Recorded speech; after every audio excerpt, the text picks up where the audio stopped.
Thank you. All set, Mrs. Lofton. Okay, thank you. Good evening, everybody. Welcome to the meeting. We'll give just a moment for everyone to go ahead and join us.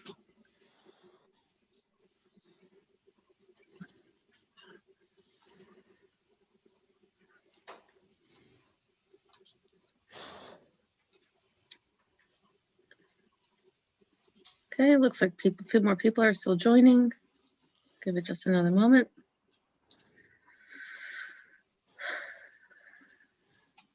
Okay, I'm going to go ahead and call this meeting to order. And we'll begin with section 1.02, the roll call, and I'll turn it over to Mrs. Widener. Mrs. Widener, could you please do the roll call? Mr. Dorr, Here. Mrs. Evans-Brockett, Here. Dr. Palace, Here. Dr. Kohler, Here. Mrs. Lofton, Here. Mrs. Mayers. Mrs. Mayers let me know she's going to be probably about 10-15 minutes late. Okay. So, yeah, I'll ask her to let us know when she gets on. Okay, great. Mrs. Roberts, Here. Dr. Weston, Here. Ms. White. Ms. White,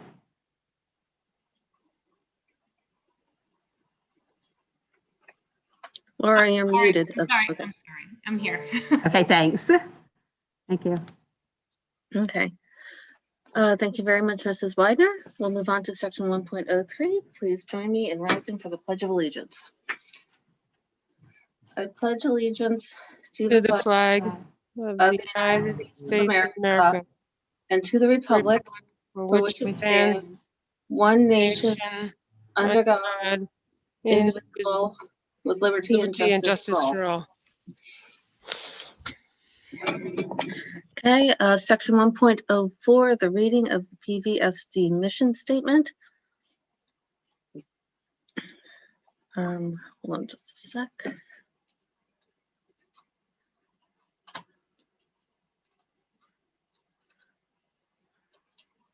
Okay. The mission of the Perkins Valley School District is to cultivate an inclusive community of learners empowered to grow intellectually, socially, and emotionally. Okay, 1.05, the approval of the agenda. May I please have a motion to approve the agenda as presented? So moved. Okay, Second. we have a motion and a second. Are there any questions? Hearing none, all those in favor? Aye. Aye. Opposed? Motion carries. The agenda is approved. Section 1.06, approval of the minutes.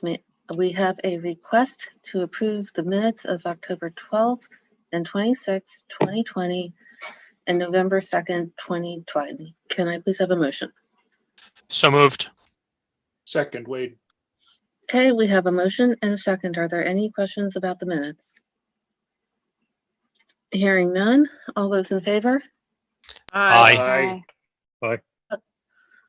Opposed? Motion carries. That brings us to section 1.07. We have a special recognition this evening, and I'm going to turn it over to Mr. Dorr. Thank you, Mrs. Lofton. We're having some technical difficulties. Give me one moment to bring this up.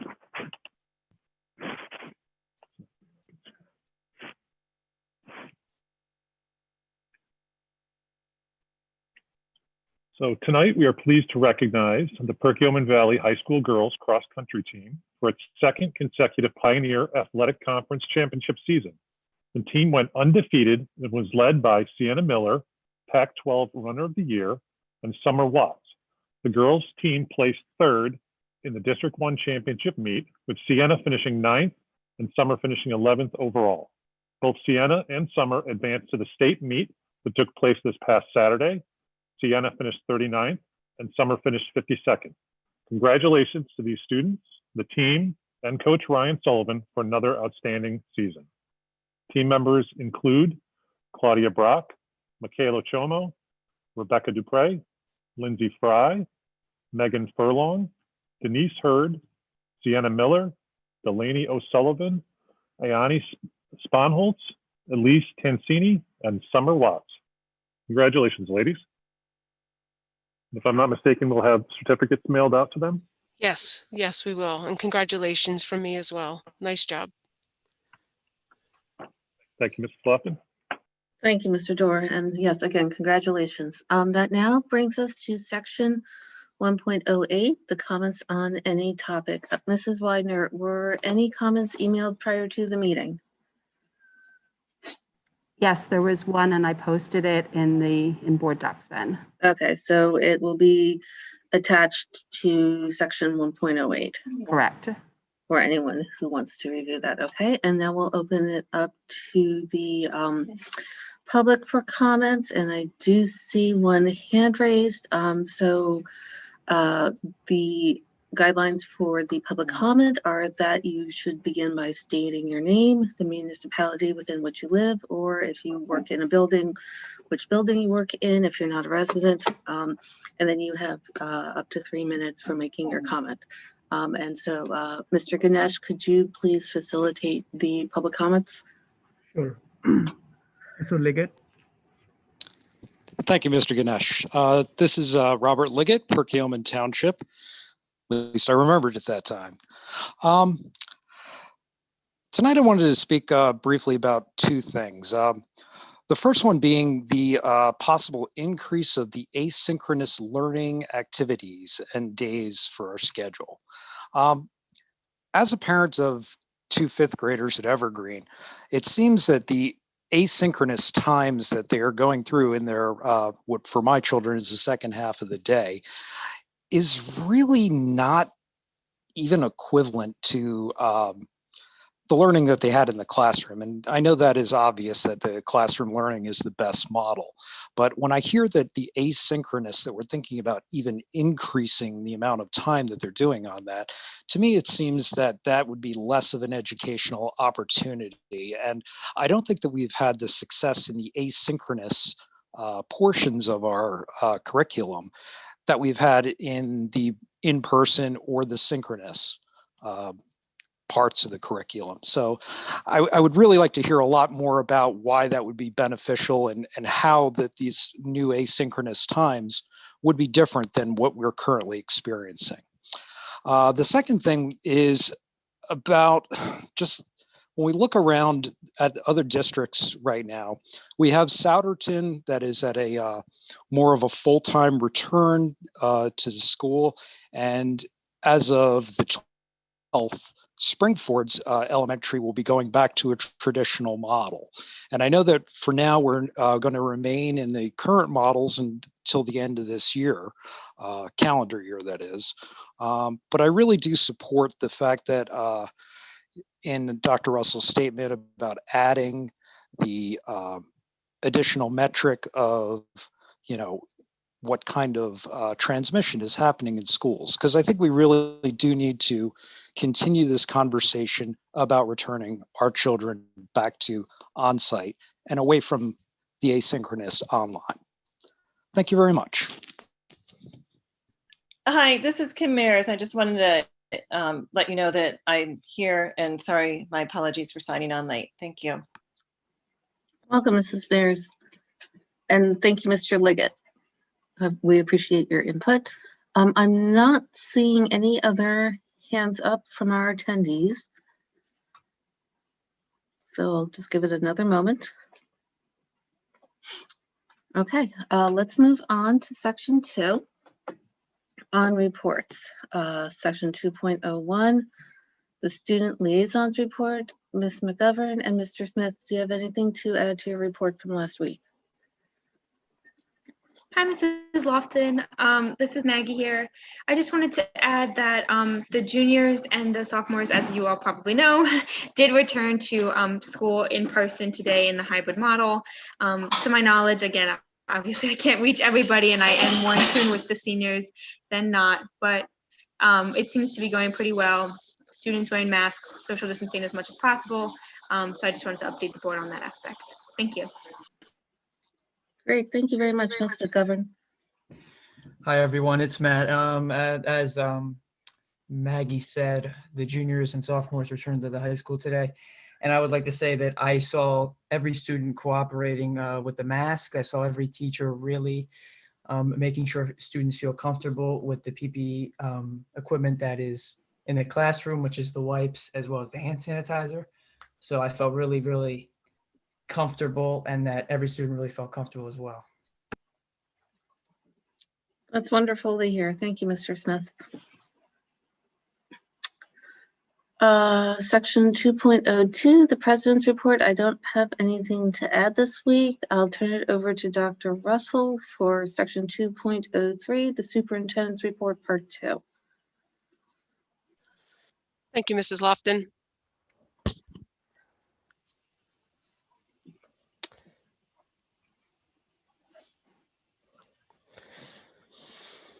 So I wanted to follow up the conversation of last week. Mr. Liggett referenced it as one of the things that I pointed out is how much we're learning since the onset of the pandemic.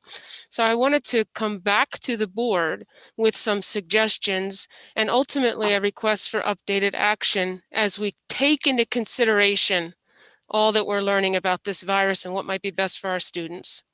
Dr. Russell, if I apologize for interrupting. I'm wondering if you are intending to be displaying your slides, because on my screen, I'm still looking at item 1.01. So I'm not sure if your slides should be up on the screen at this time. Okay. Like, we haven't been advancing through the agenda items. Maybe try that one. Thank you.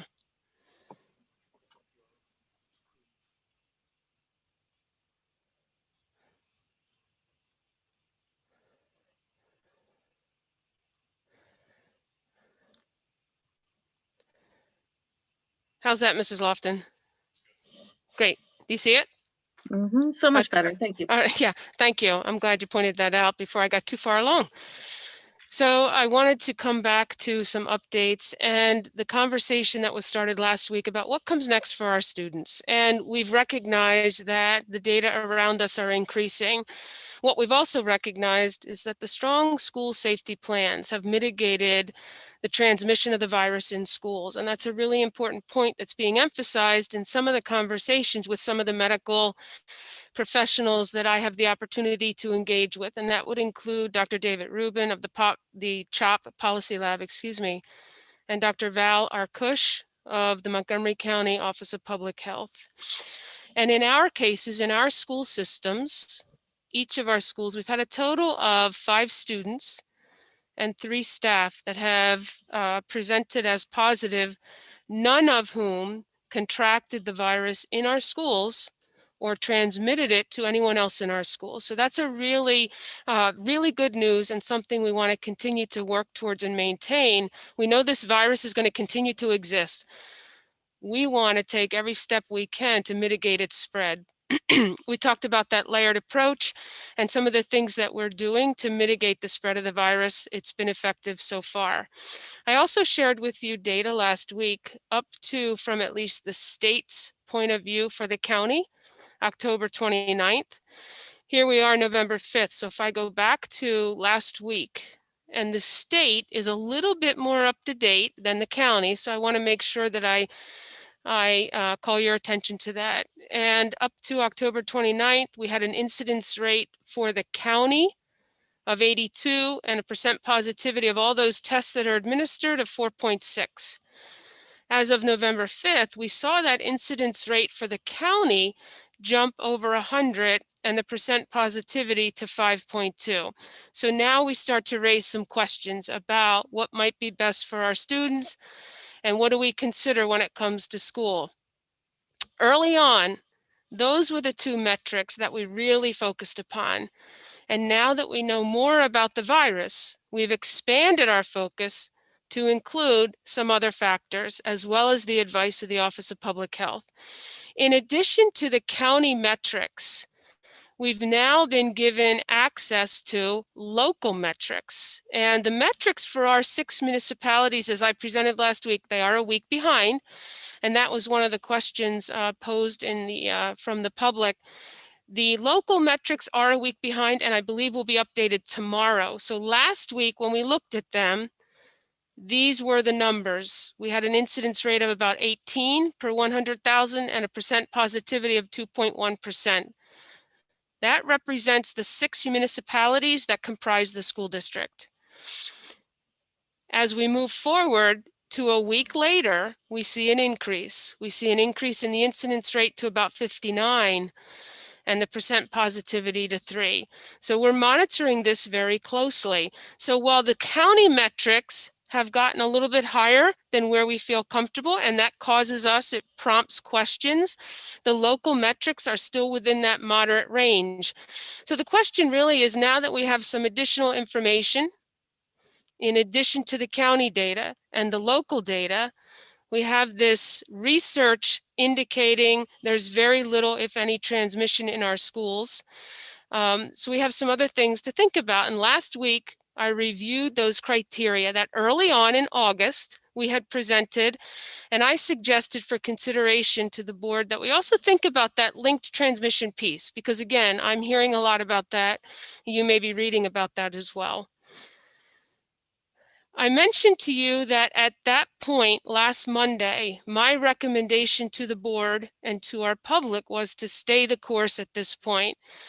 So while the data are trending north and we are seeing increases, we recognize that in the school communities, we're not seeing transmission. We do not have evidence of that in our school communities.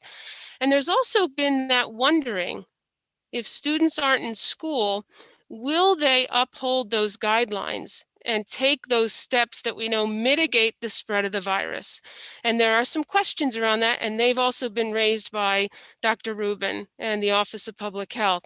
So there's a little bit of a tension there. And, you know, we constantly look at the data and consider what we've learned about the virus as we move forward. And because there is more information and considerations to make around what we do with respect to maintaining in-person instruction, this evening I'd like to request the board consider new action, updated action, with a motion that may be added to the agenda that really allows us, again, to come up to date with how we consider whether or not we maintain that in-person instruction. There may be a time where there's a functional operational directive that is given to us either from the Office of Public Health or the state. Until then, this is the approach I'd respectfully ask the board to consider we take, that we follow the advice of the Montgomery County Office of Public Health, working collaboratively with administration.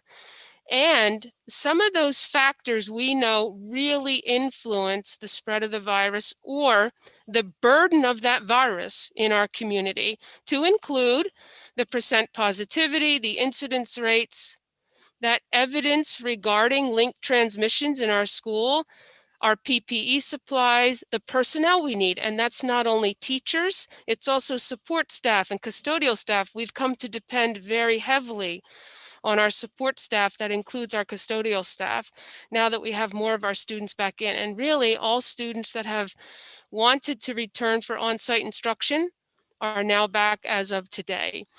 And we also want to continue to monitor the updated information. As we learn more about this novel coronavirus, we want to incorporate that into our thinking so that we're as up to date as possible and can make the best decisions for our students.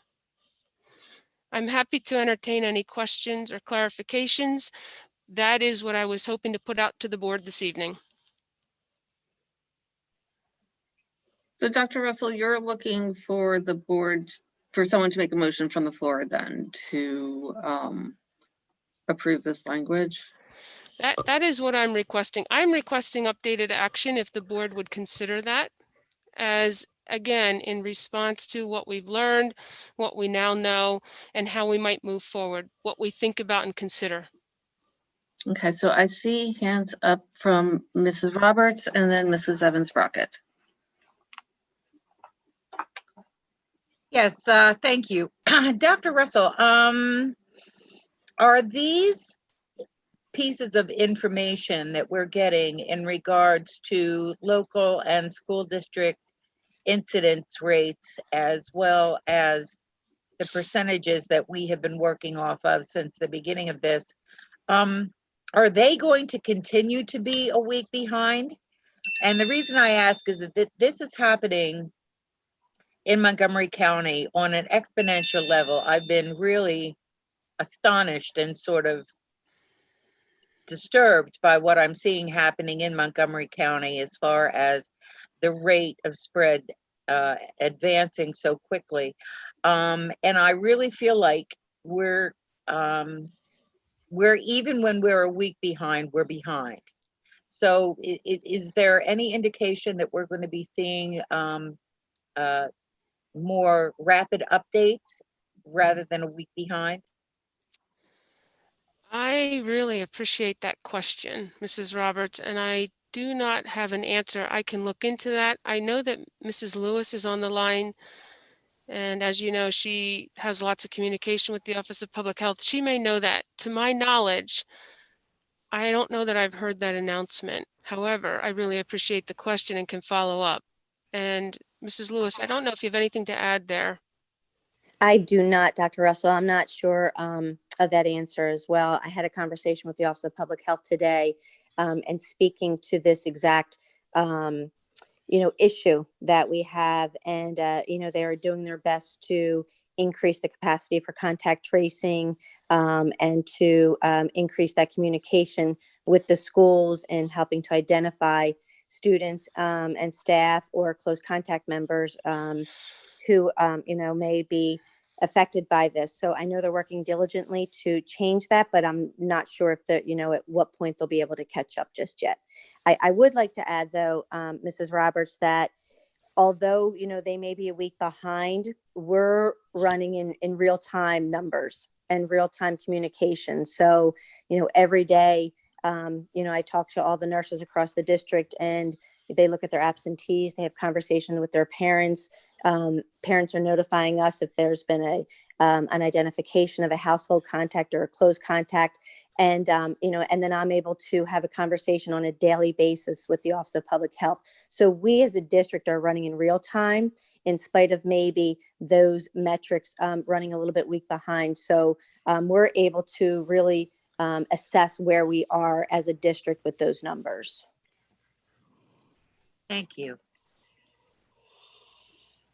Okay, Mrs. Evans-Brockett, and then Ms. McGovern, and then Dr. Weston, and then Dr. Hallis. Thank you, Mrs. Lofton.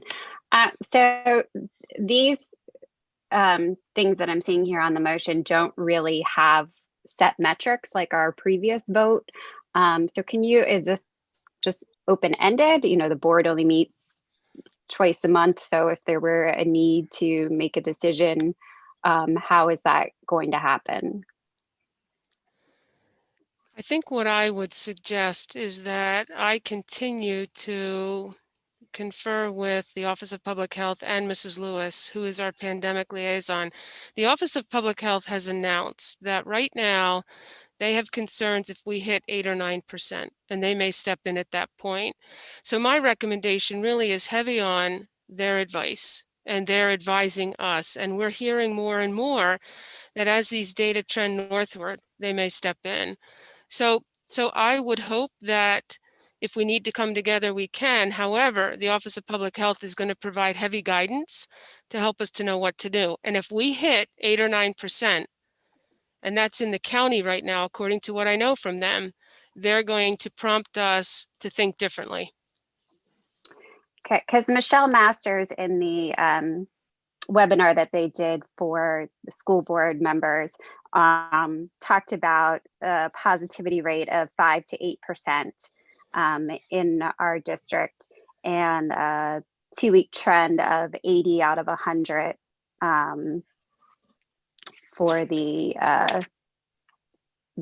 incidence rate, and then that would kind of lead to a virtual.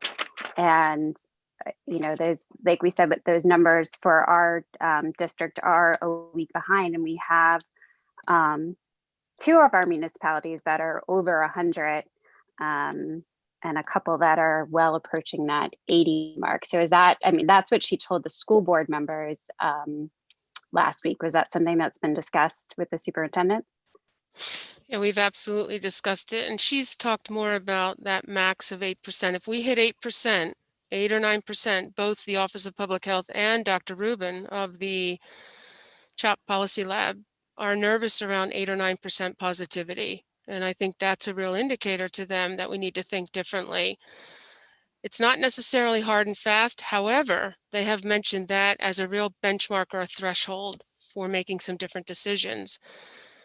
Now, the incidence rate that went up in the county over 100 is something that I discussed with the county Friday, as well as with Mrs. Lewis. And the county, based upon our local metrics, again, we're considering them now in combination with the county metrics. Their advice was to continue to move forward with bringing students on site this week, which is what I followed. So again, our waters are muddied a little bit. Initially, when these criteria were approved by the board, when they were presented and approved, we only had the county. Now we have local metrics to weigh and consider along with those county. And the Office of Public Health is helping us, supporting us in navigating these additional data. And right now, they're concerned when we hit 8 or 9% positivity, and we're in favor of us moving forward as planned today, based upon those local metrics in combination with the county. I don't know that they want to be, I don't know that I have the impression they want to be hard and fast, but instead really want to have a conversation about what these data are looking like. And the trending is absolutely raising questions right now and concerns. Okay, Ms. McGovern. All right, thank you. I just had a really similar question to Mrs. Evans-Brockett, because the inclusion of both the county and the district data is a little confusing to me. I think it could prove a little challenging, because if they kind of contradict one another in terms of our metrics or parameters, or our stopping point, I should say, would we shut down based on either reaching that 8% or one? And if so, which one would that kind of be? Again, I think where we are right now is with these data and what we're learning about the behavior of the virus, we're in a position to have a discussion about what might be best for our district, which could be different for the Abington School District, again, based on their locale and the metrics that they're right now facing. So I think the answer to your question would be a consultation and a conversation with representatives from the Montgomery County Office of Public Health, with consideration for all of these factors, and again, they continue to grow. It was county at first, now it's county and local, and it's also this idea around transmission and the evidence or lack thereof of transmission in our schools, and that's pretty significant in their view. I don't think it's a hard and fast answer, but I do think it warrants conversation with the Office of Public Health and following their guidance at this point. Okay. Thank you. I just worry without, the specifics, it might be a little difficult, but I understand it's a consultation. Thank you.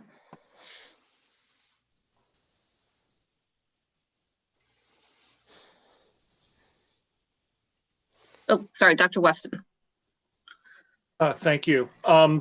Looking at these factors here on this slide, I think the most important one that I'm seeing here, at least to me, is the point number 3, the evidence regarding linked transmission in our schools. It's important to look at what's going on in and around the county with regard to testing positivity and incidence rates for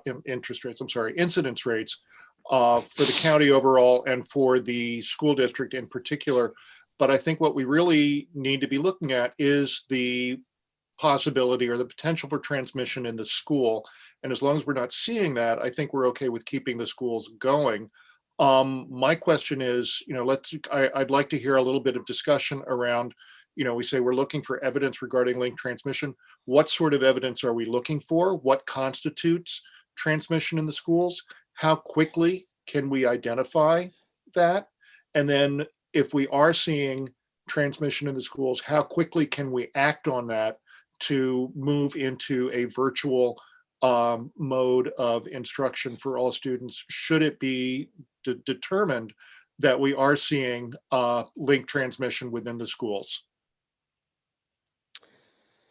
So important questions. I wonder if Mrs. Lewis can talk a little bit about the timing, and then I can certainly talk about a response to what we learn.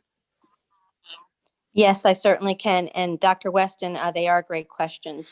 And a lot of it begins with the cooperation of our parents. And, on behalf of the nurses, we just want to really give a shout out to our parents and having open and honest communication with us.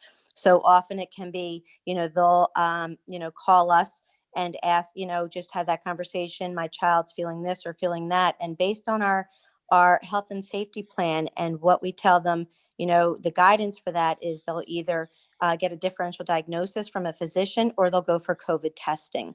We've had conversations with parents. We've had, some parents who've been positive, and, they are certainly being proactive and notifying us, where then we can notify the Office of Public Health get that confirmation and help guide our parents in how to quarantine their children or their household contacts, because often close contacts and household contact can be something very differently. So, we have lengthy conversations with our parents regarding that.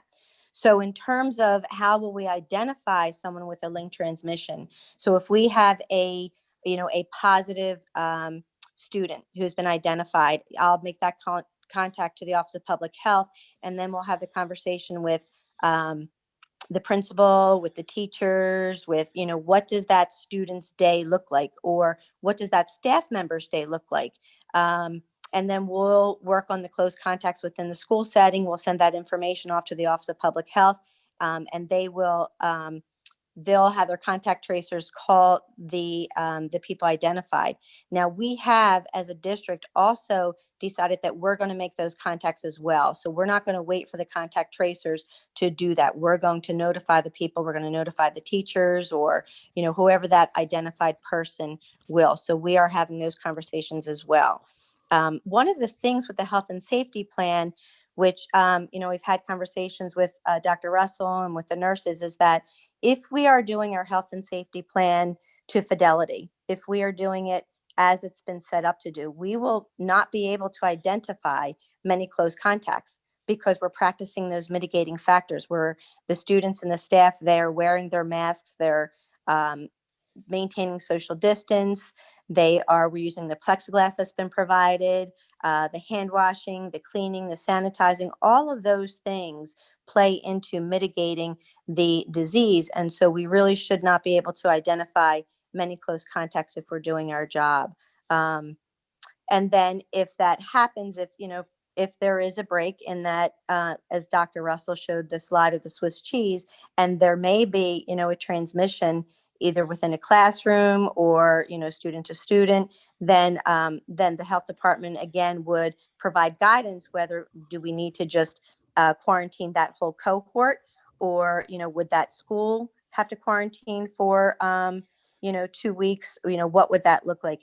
But again, that could be individualized, as small as, granular as the cohort, or, to a school or to a district. So, these are things that we're certainly monitoring and having conversations with the Office of Public Health in refers to transmission. I can speak to the cases that we have had in the district. As Dr. Russell said, I'd like to reiterate, have not shown any transmission within our schools. And I think, Dr. Weston, just to address the last part of your questioning, where you wondered about the timing to notify our public if we were going to make a change. And I think my efforts would be to give them as much lead time as possible.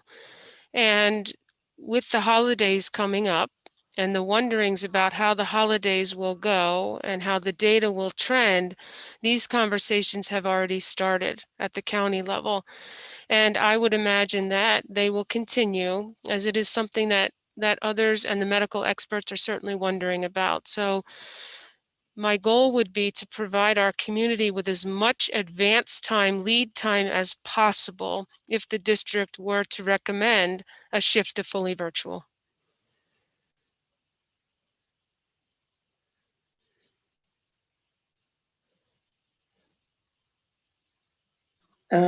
Dr. Hallis. Yeah. Two questions and a comment. Well, first, thank you, Mrs. Lewis and Dr. Weston. You actually asked a number of questions I wanted to have addressed as well. But I guess the first question I have too is there any chance, we sort of did a slow open and ratcheted up.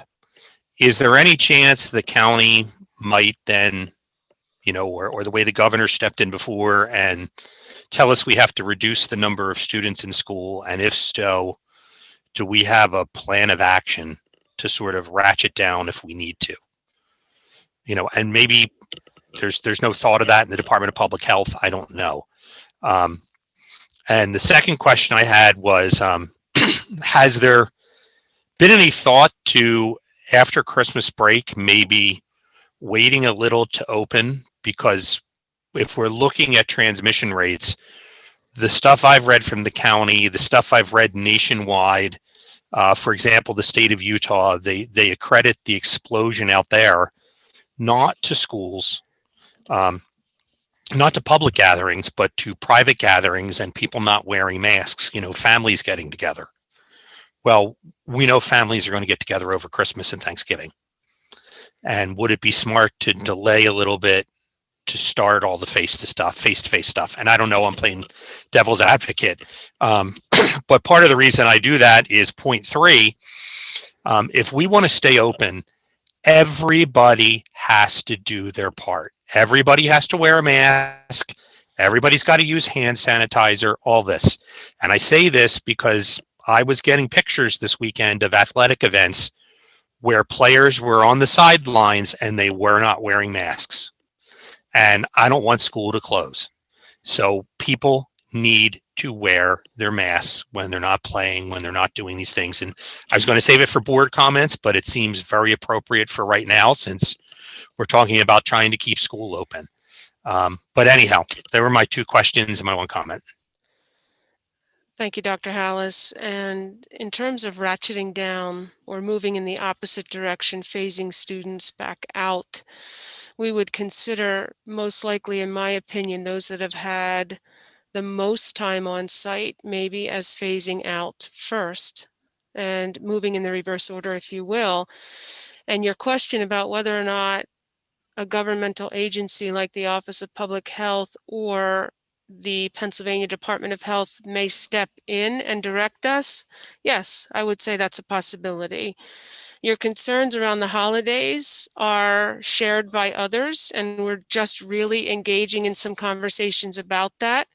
And I anticipate they'll continue, and maybe we'll even see some recommendations based on what you've just described. We know about the holidays and the way the data are currently trending. So stay tuned for that. We're anticipating some more discussion this week with Dr. Arkush. And lastly, you made a comment about what you're observing at sporting events. If you listen to Dr. Arkush, she references the social gatherings that happen outside of school and the travel leagues, as she'll refer to them. Not so much scholastic athletics. However, we can improve in that area here in Perkiomen Valley. I've observed some of that as well. It's the social gatherings. It's the relaxed atmosphere of what happens when students are not in school, which again takes me back to that wondering on my part, are we really putting our students and our community in a better position if our students are out of school where they're held accountable and required to uphold these guidelines? So there's a tension there, and it's a conversation that continues and is ongoing, and it has supporting points as well as negating ones on both sides. So that conversation too will continue, but it is that relaxed socialization outside of school, according to Dr. Arkush, that's contributing to some of what we're seeing in our data right now. We know that if we're going to continue with athletics here in the Valley, then we have to reinforce, we have to emphasize, and we have to do a better job of holding some accountable. Some of our students and parents are doing great, and it's very much appreciated. However, there are others that are struggling to do that in those more relaxed settings, and we need to focus on that. There was one other point I was going to follow up on. Dr. Well, House. if I could just add to, I think if we are going to have some sort of plan to ratchet down or consider delaying opening. I think that's a conversation we have to have sooner than later, for the simple reason that it's tough on parents. This whole thing's tough. And, I hate the thought of even proposing it, but when we look at the numbers, I think we have to put every option on the table and have a plan of action just so that we can assist the community. I have no desire to shut schools, but that may be taken out of our hands. So I think that the smart play on our part is to have some plan as to what we're going to do if that gets plopped in our lap, so that we can help parents and students and, the public as much as possible. And that's the only reason I'm asking those questions. Yeah, and I appreciate that. And Mrs. Lewis and I am also working with superintendents in the county. We had a conversation today about that very challenge right now. What happens next with the holidays approaching, and how do we communicate what might be best? So stay tuned. I'll keep the board updated, and we'll follow the advice of the Office of Public Health. But I think the points you've raised are important ones. They're significant in the situation right now.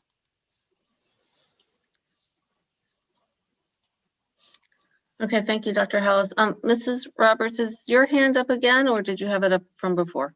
Yeah, it's up again. Okay.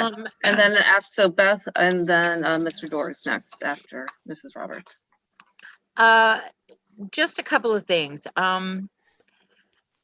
When we ask parents to make a decision in regards to how they wanted their children educated, I think a lot of parents made that decision on the basis of the information that they had at the time, that we all had at the time, in regards to a downward trajectory of incidence rates and ratcheted up safety plan for the school. However, that especially the incidence rates, that is no longer the case. It's going in the wrong direction. And while I can understand that our goal is to keep kids in school as much as possible, I also know that there are some parents who are questioning whether they should be sending their kid to school at this particular point.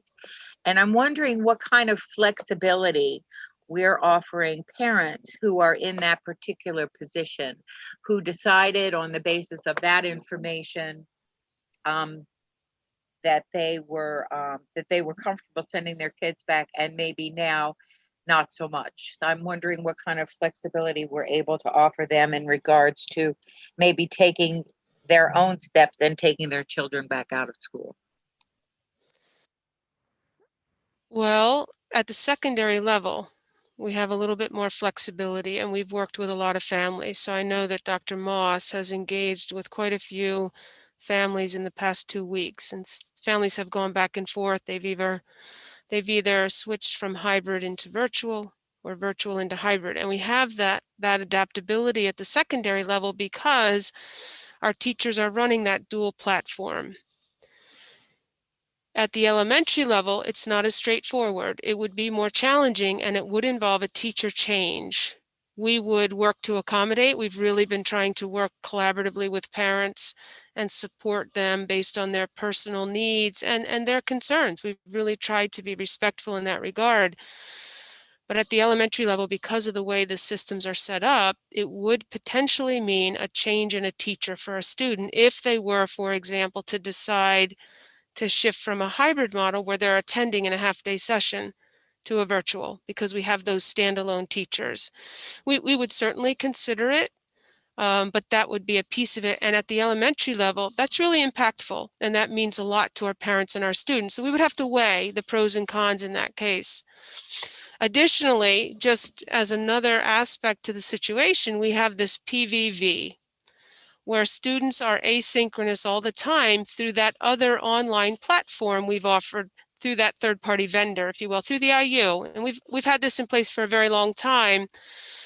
The challenge with that system is that it runs really on a semester. So it's difficult for students to come in and out of that programming, that asynchronous online or virtual learning, without doing it at the semester break. So halfway through the year, beginning of the year or halfway through the year. And that's really what we've promoted around that particular option for our families.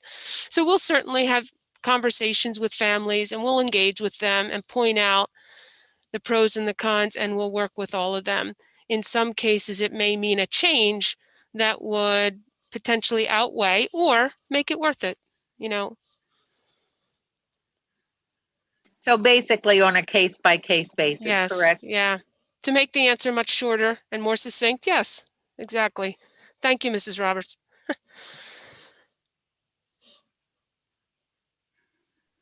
Okay, Mr. Dorr. Thank you, Ms. Slavin. It seems that what the administration is asking is just to add more data to the decisions they're making.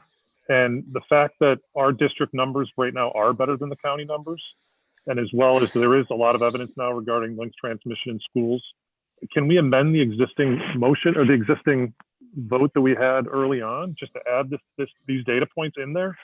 Or do we need a completely new motion? So, Mr. Dorr, it's my understanding that if we approve this motion, this would supersede what we had previously approved. Is that correct, Mr. Subers? Yes, it is. And I would recommend approval, if you're in agreement, approval of the motion as presented. The only addition I would have would be that it would include any required amendment to the district's health and safety plan. Yeah. As submitted to PDA. So someone would have to make a motion to approve this and then ask, and then along with that language. Yes.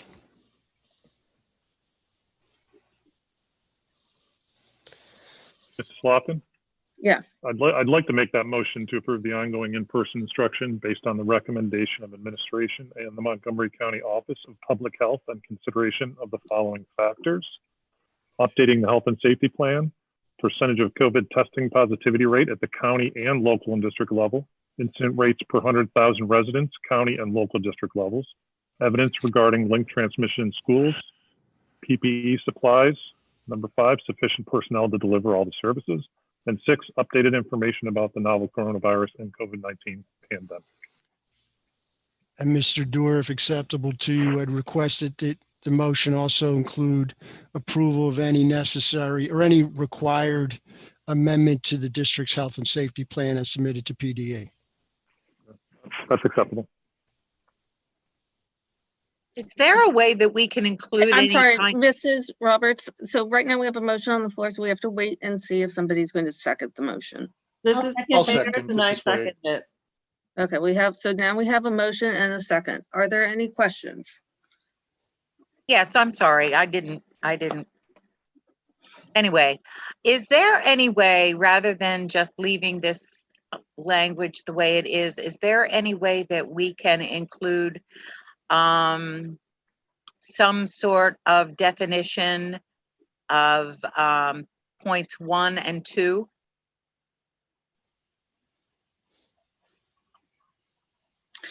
So it's actually my understanding that we want to have these it's been changing. What we've been hearing from the Office of Public Health has changed. So, initially it was percent positivity above 10. Now they're suggesting that we might want to close if we hit a percent positivity of 8. So I think that these data points there's a list of the data points that we're going to be looking at, but we're not drawing any specific line in the sand because the recommendations that we're receiving from the Office of Public Health in some instances are becoming more strict. And so, I think when we draw a line in the sand, that pigeonholes us and in some ways ties our hands. And what I like about this motion as it's worded is that we're very fortunate to actually have a county that has a very strong Office of Public Health. And so, I like the idea of working in partnership with them to analyze our data and make recommendations looking at the whole picture, you know, as the information that we know about the virus evolves.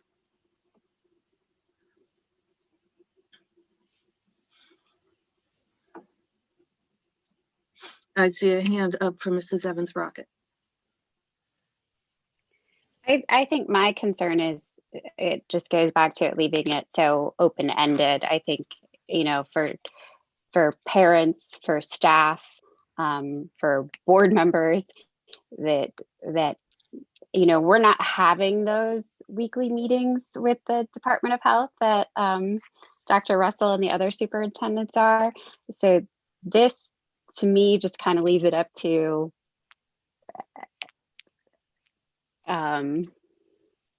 not knowing. You know, I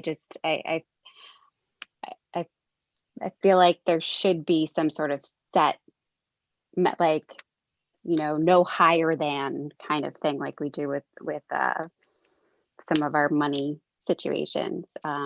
This just seems too open-ended to me.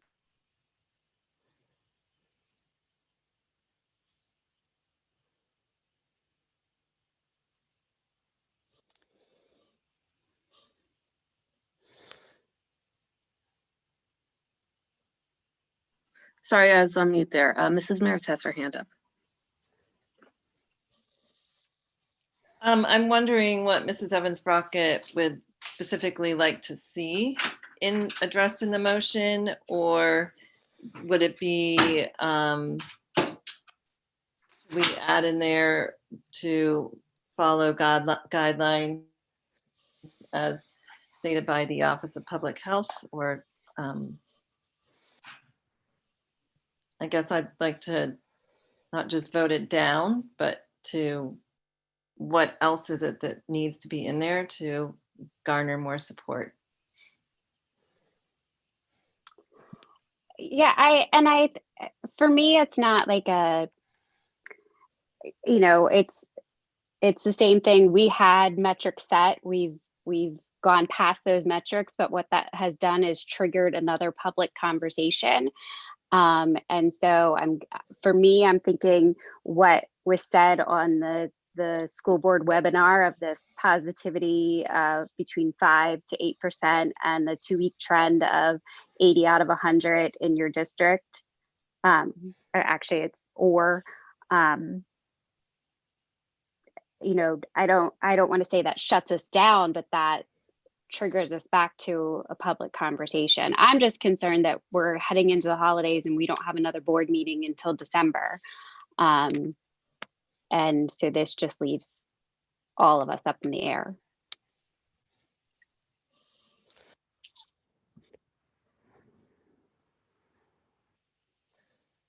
I have some ideas. Are there other comments or questions?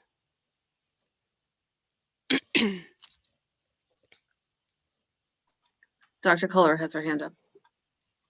Thank you. I was just going to say, I mean, in the motion, it does say based on the recommendation of the Montgomery County Office of Public Health. So for me, that was the most important piece of it. I feel like Dr. Arkush and her team are kind of guiding us. And so if we continue to follow that guidance, that's enough for me. But I do understand kind of the unease of keeping it open-ended. So I'm willing to entertain some other ideas as well.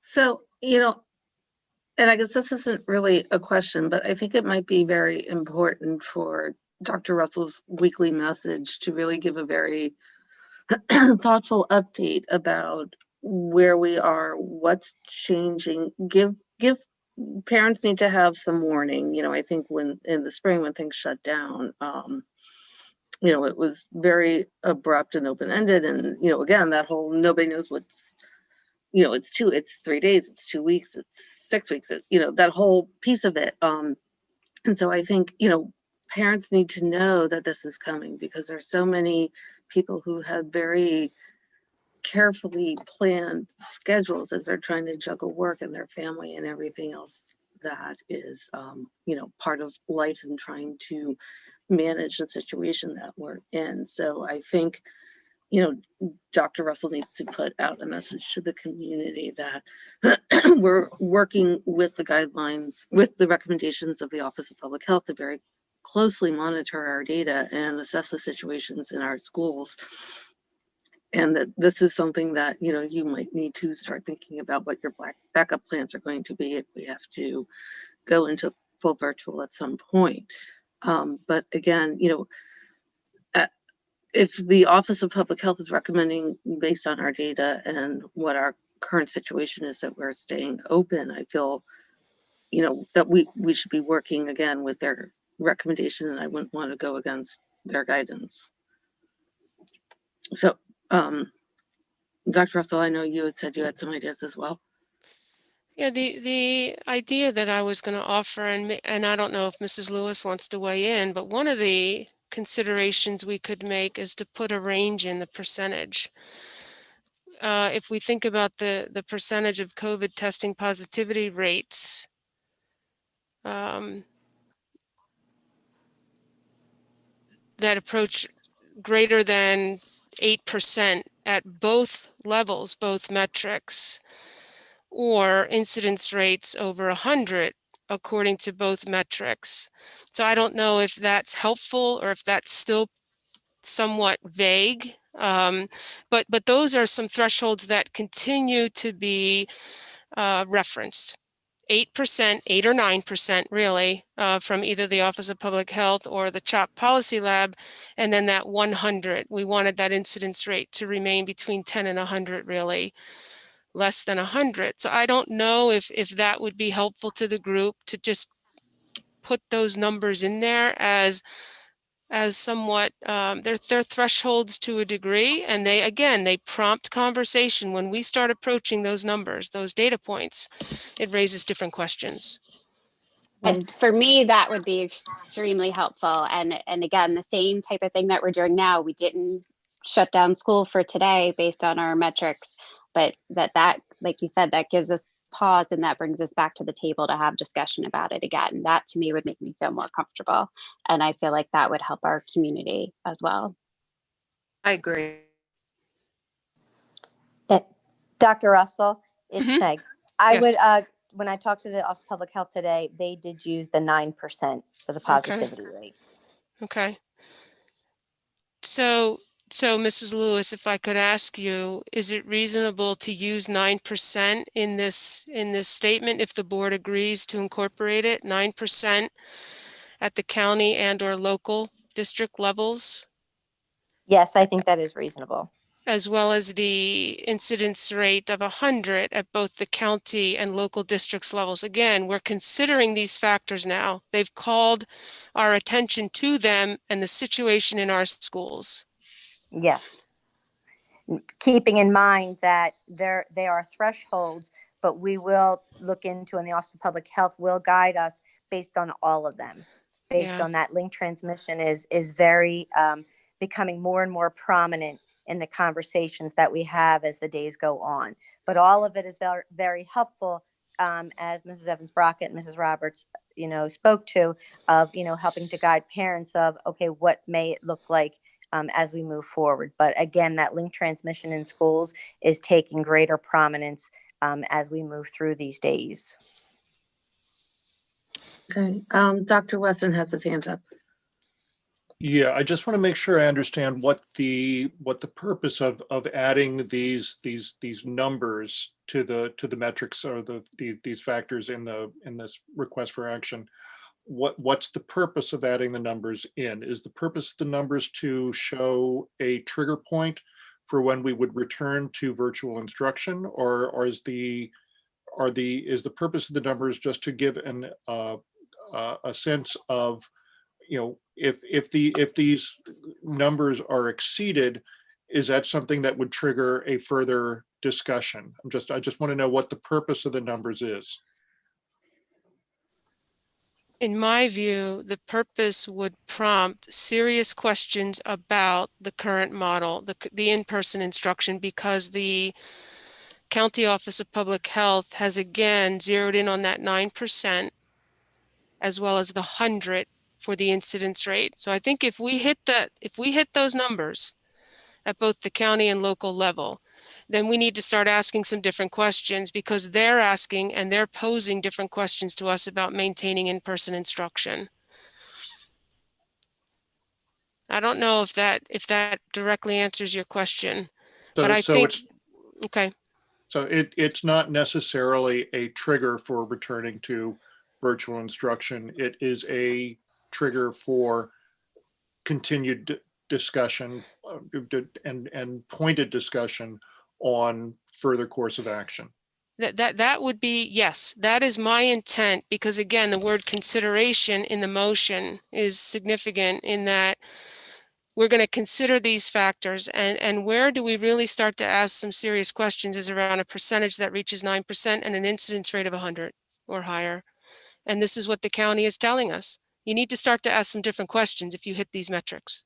Okay, so I think that's appropriate. This is a rapidly evolving and continually evolving situation, and as such, I don't like to put hard and fast rules down on what we will do and we will do it. I think there needs to be flexibility for action. I'm also sympathetic to the parent who wants to know whether their kids are going to go to school the next day. And I'm trying to balance all this in my thinking about these these actions and this and these criteria here. But yeah, I think I understand now, and I would be aligned with that. So, Mr. Dorr and Mrs. Mears, you made the motion and the second. Are you willing to consider that as a friendly amendment to add the 9% to item 1 in the 100 to item 2? Yes, I am. And Mrs. Mears? Yes. Okay. Okay, so we are incorporating those numbers as a friendly amendment into this motion. Are there any other questions regarding this motion? Ms. McGovern. Yeah, I just had a quick question, another point of clarification. So is it 9% if we reach it in both the county and the local district, or in just one of each that would trigger that point for further conversation and question? So I think that's a good question. And I would add two things to this motion if I could suggest it to the board. County and or local district levels of 9% or greater, and county and or district levels of 100 per 100,000 residents or higher. Mr. Dorr and Mrs. Mears, are you willing to make those amendments to make it the and or? That was my understanding. That's what I was agreeing to the first time. So yes. Okay. Yeah, mine too. Yeah, me too. Okay. Okay, if there are no further questions, all those in favor? Aye. Aye. Aye. Aye. Opposed? Motion carries. Great. Thank you very much. Appreciate the conversation.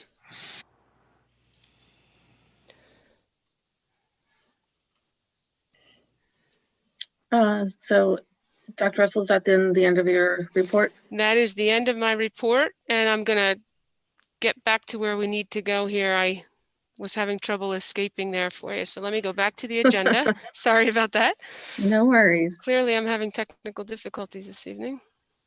Let me see here. Okay. So, okay.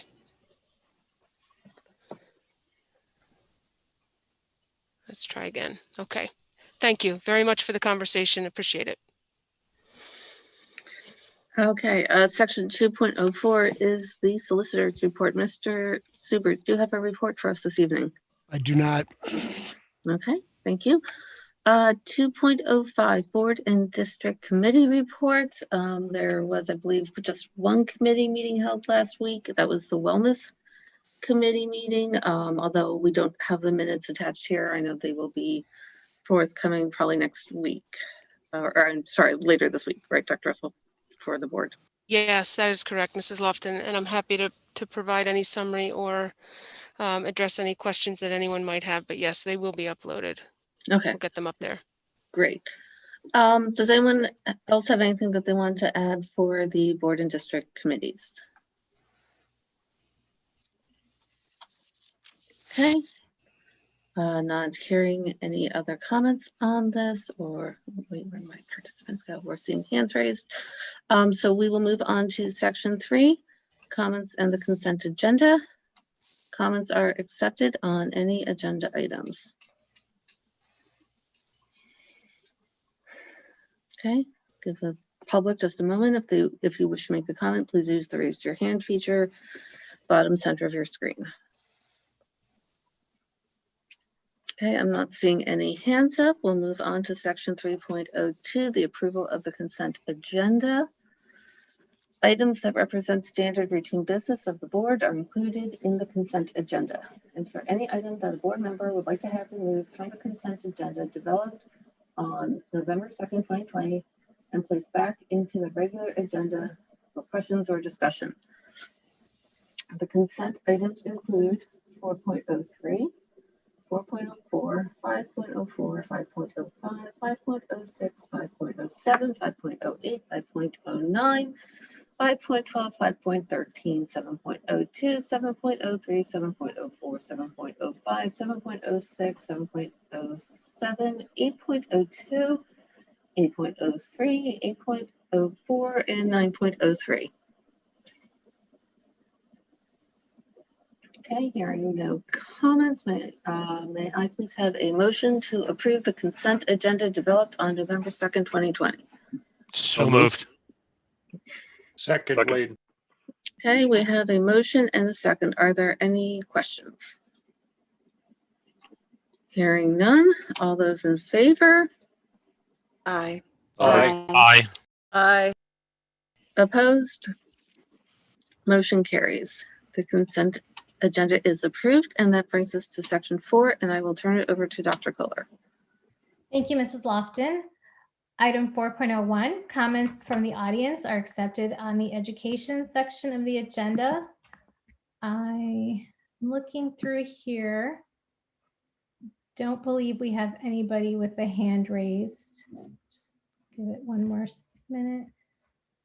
Okay, I don't see anybody with their hand raised, so we're going to move on to item 4.02. And I will turn it over to Mrs. Smith for another education report. Good evening, everyone, and thank you, Dr. Kohler. This evening, we have just a few short slides to provide an update on specifically asynchronous learning. And our board received over the weekend a full proposal regarding asynchronous learning, which is also posted in our board docs, and I will just summarize for us and the public this evening. So on the next slide, so that's okay. Mm-hmm. I'm sorry, I just want to make sure that everyone in the Zoom room can see the slides. Okay, very good. Thank you. That's okay.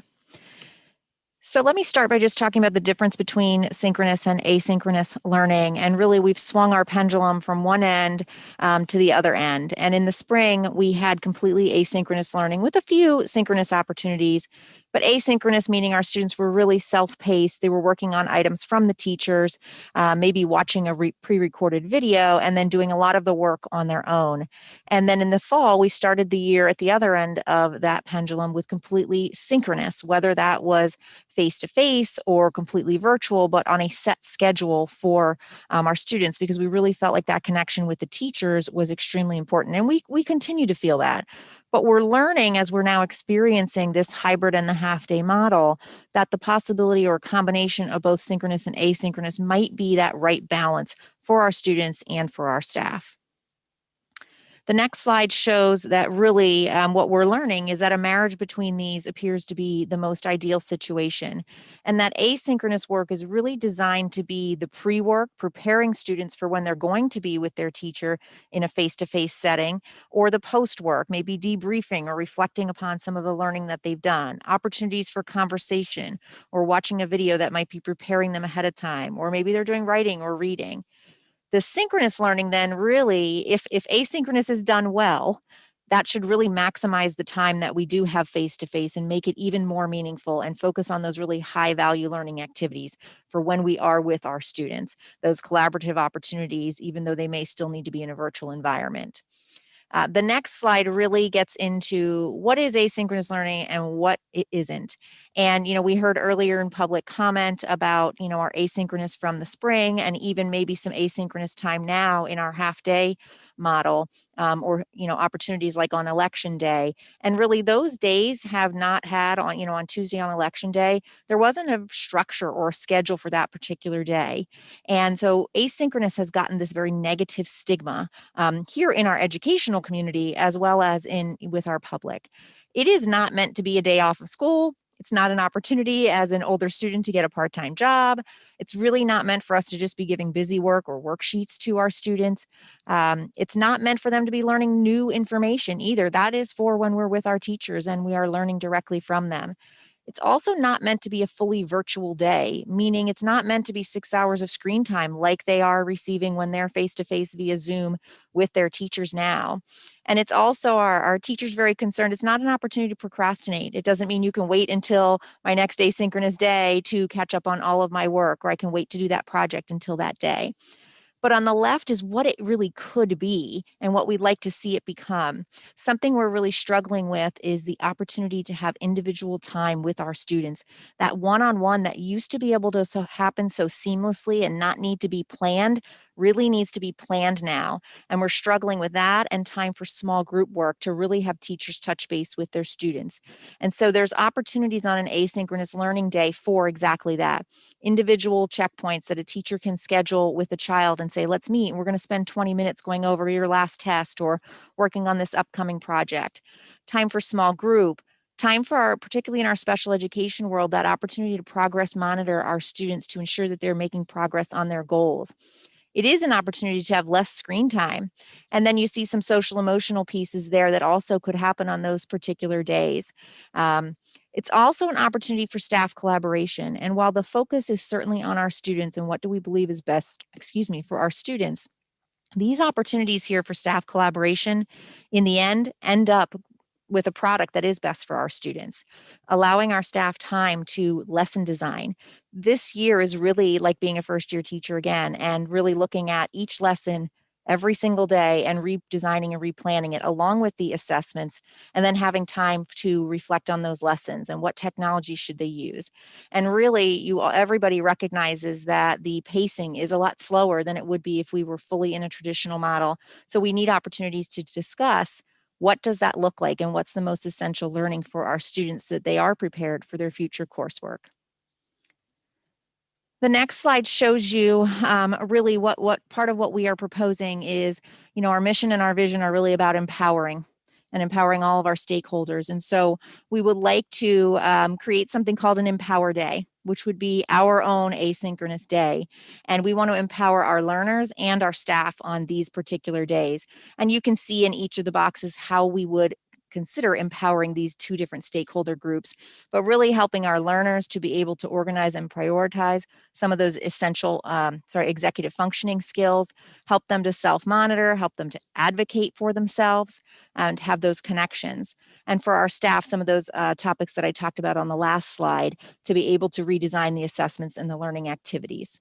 It is really all about connections and relationships, and you can do so much with face-to-face when you're on site, and you can create, a level of a relationship when you are in a Zoom meeting, but really having that opportunity to one-on-one or in a small group sit with a teacher is really how you develop a relationship and a connection. And there's lots of research that shows that that leads to positive student outcomes. So on our Empower Day, there's some key components. We don't want this to simply be a day that is left wide open for everybody. And so some things that we've been considering are having student check-ins where there is still a virtual Zoom short check-in time. Attendance can be taken. Our elementaries possibly having morning meetings, structuring time for student support, as well as Empower time for both staff and students, and making sure that schedules are flexible. So the next slide shows you a sample of what a schedule could look like. So while we're calling it an asynchronous day, we want there to be some structure to it. We know that our children need that, our parents need that, our teachers need that. This is clearly just a sample, not necessarily for one level or another. Our staff would be on site on these days. And as you can see, we've got some scheduled times where students would be checking in. We've got time where they can get support from their teachers. We have time for staff to be able to collaborate and prepare some of those lessons. And we want it to be very flexible, meaning if a family needs to or a child needs to meet with a teacher and it's not necessarily deemed student support time, that's okay. We would flex that time and make those opportunities happen for our students. On the student schedule on the next slide just kind of shows you as a parent how you might help to structure your day for your child. Like here's the amount of time that you will be working on some of your schoolwork. Here's some Empower time for you. Here's some time where you can reach out to your teachers and that you can coordinate some time for that. And I believe the next schedule slides here have some scheduling options. So on the next slide, there are 4 options that we considered, and we met with each level of administrators and also received some staff input, and I appreciate their support in developing some of the options. We considered having the day once per week. We considered having it once per cycle or at the end of each cycle. We considered having it on select calendar dates where we might just pick and choose certain dates throughout the next couple of months. And we've also considered then having it every other week on the same day of the week. And you'll see here a couple of times it says no letter day. We feel very strongly that it's important that when we do schedule an asynchronous day, that it does not fall on a letter day. The cycle kind of stops so that our special areas in particular, our labs, our AP classes, that they are not missing out on that particular day where students then don't receive that instruction in a face-to-face opportunity. We also were really concerned in finding something that is going to work for our parents and families to be able to plan for and schedule, but that also is consistent enough for our students and for our staff. So you'll see on the next slide, the option that we would be recommending would be to include this Empower Day every other Wednesday. So it's consistent for families, it's on a Wednesday, but it's not once every 5 days or once every 7 like it would be with a week or a cycle. It's once about every 10 instructional days. We would like to use the month of November to really fine tune some of those plans, communicate with our families, hold maybe community forums, seek additional input, and certainly then if we could start around December 2nd and then reevaluate possibly at the end of the semester, see how it's going, and also reevaluate in light of our earlier conversation, if our instructional models change, might this need to change as well? So this is the recommendation we're bringing forward, and the last slide is really just to remind oops, sorry. I think I went over some of these things that we would do in the next month, but if you keep going, Dr. Russell, I apologize. This one. This last slide really just wants to re-highlight for the board. You did make a motion on August 24th to continue to give administration the authority to modify the models of instruction. So we're really looking for some conversation this evening with you regarding your thoughts about an asynchronous day, where you are in your comfort level with that, as well as if you feel that a action needs to be taken specifically on including or not including an asynchronous day, or if you're comfortable with the motion as made in August. Thank you. So I see Mrs. White has her hand up, and then after Mrs. White, then I want to make a comment. So go ahead, Mrs. White. I'm hoping that, hi, everybody.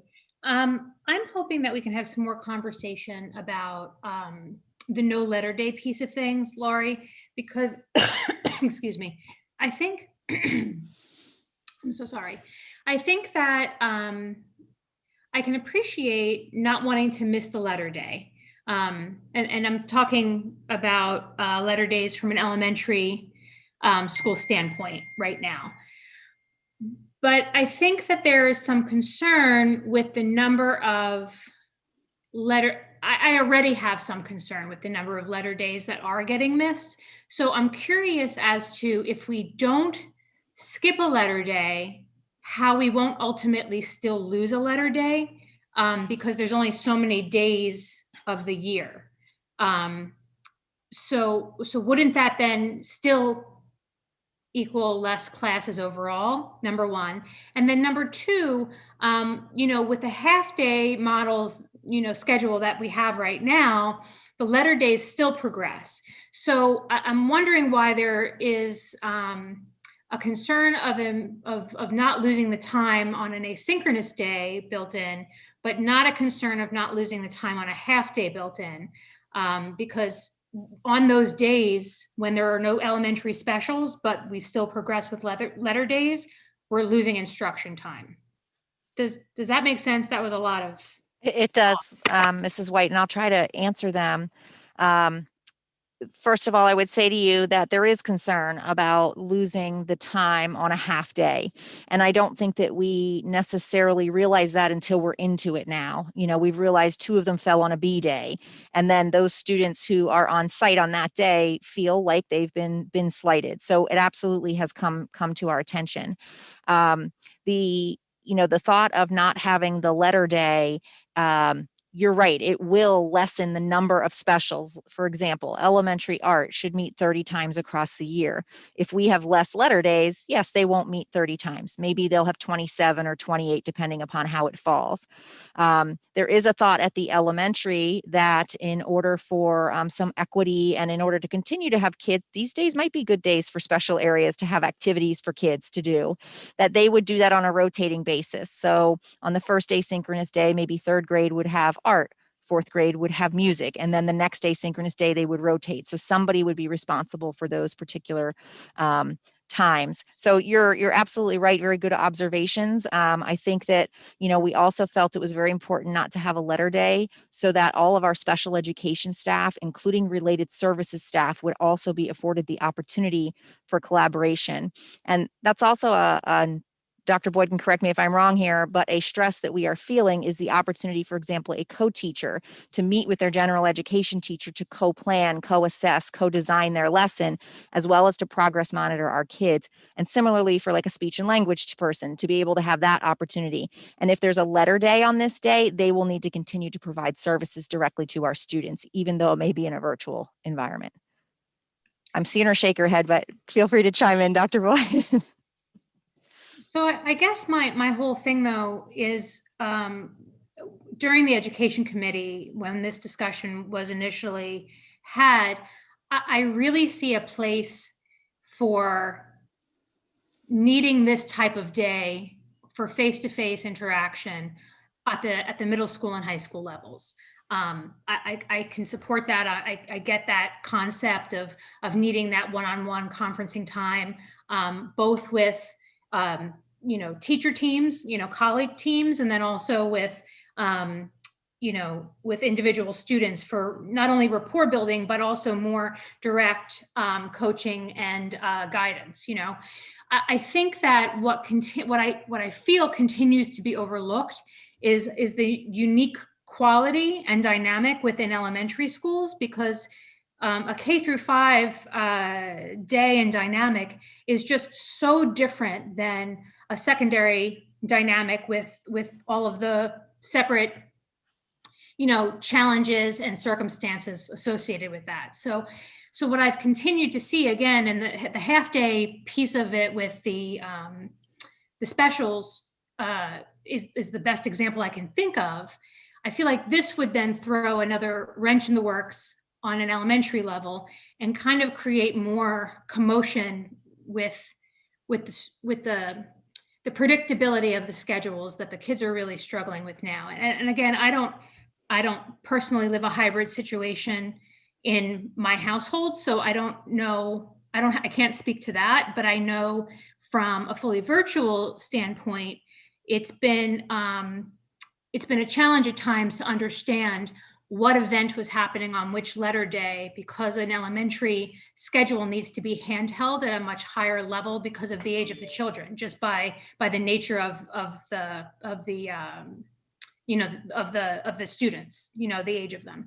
So I guess I would ask if it could be looked at as two separate things. If you have looked at it as two separate things, can you speak to both of those? And then, also the other piece of what you're saying about the lack of days because of less letters in the cycle, I know that we're in a special circumstance now that we weren't in last year at this time, but we had some very serious, painstaking conversation about the value and the importance of having a certain number of specials and a certain number of letter days. And we really went to great lengths to preserve the integrity of the number of letter days that we have for curricular purposes for our kids at the elementary level with specials. So I'm just feeling kind of uneasy about the fact that, for example, obviously health and wellness and Spanish, they've already sacrificed to allow for the incorporation of both of them into the overall curriculum for our K-5 kids. And so now we're adding another layer on top of that. So I just would like to know your thoughts about those things. Sure, and we did, Mrs. White, consider and look at each level individually, and across the board, at least with the administrative team, there was a great desire to have a level of consistency. I'm just going to pause for a minute. It's me.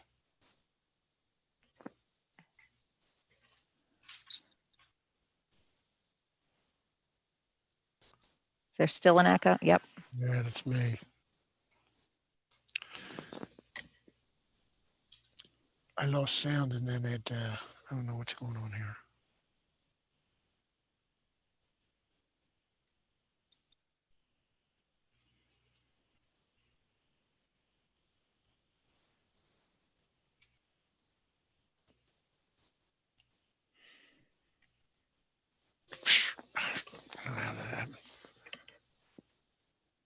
Is that better? Okay. Mm-hmm. All right. So I believe the question was regarding the different levels and the different needs at each level. Administratively, we did have conversations with each level. Dr. Russell has been having meetings with each faculty. And I think I would say to you, to be completely honest, the elementary does have some more, maybe differing opinions on that. But I would indicate that the large majority, and particularly the administrators, did feel that the need for an asynchronous day at the elementary still existed as well. Those teachers, while they may have less students that they are working with, they are teaching a multitude of subjects, and the opportunity to collaborate with their grade level or district level peers on determining what is that essential learning for kids, because we are having to compact curriculum and pick and choose what is it that we feel our kids need to learn. So they've expressed a desire and a need for that about of time as well. Certainly everything that we teach is extremely important, including all of our specials. And any time that we're losing with them certainly is not something we want to lose. But I think in each area, we're trying to pick and choose and identify what are those pieces of learning that are crucial for our kids to take away with them.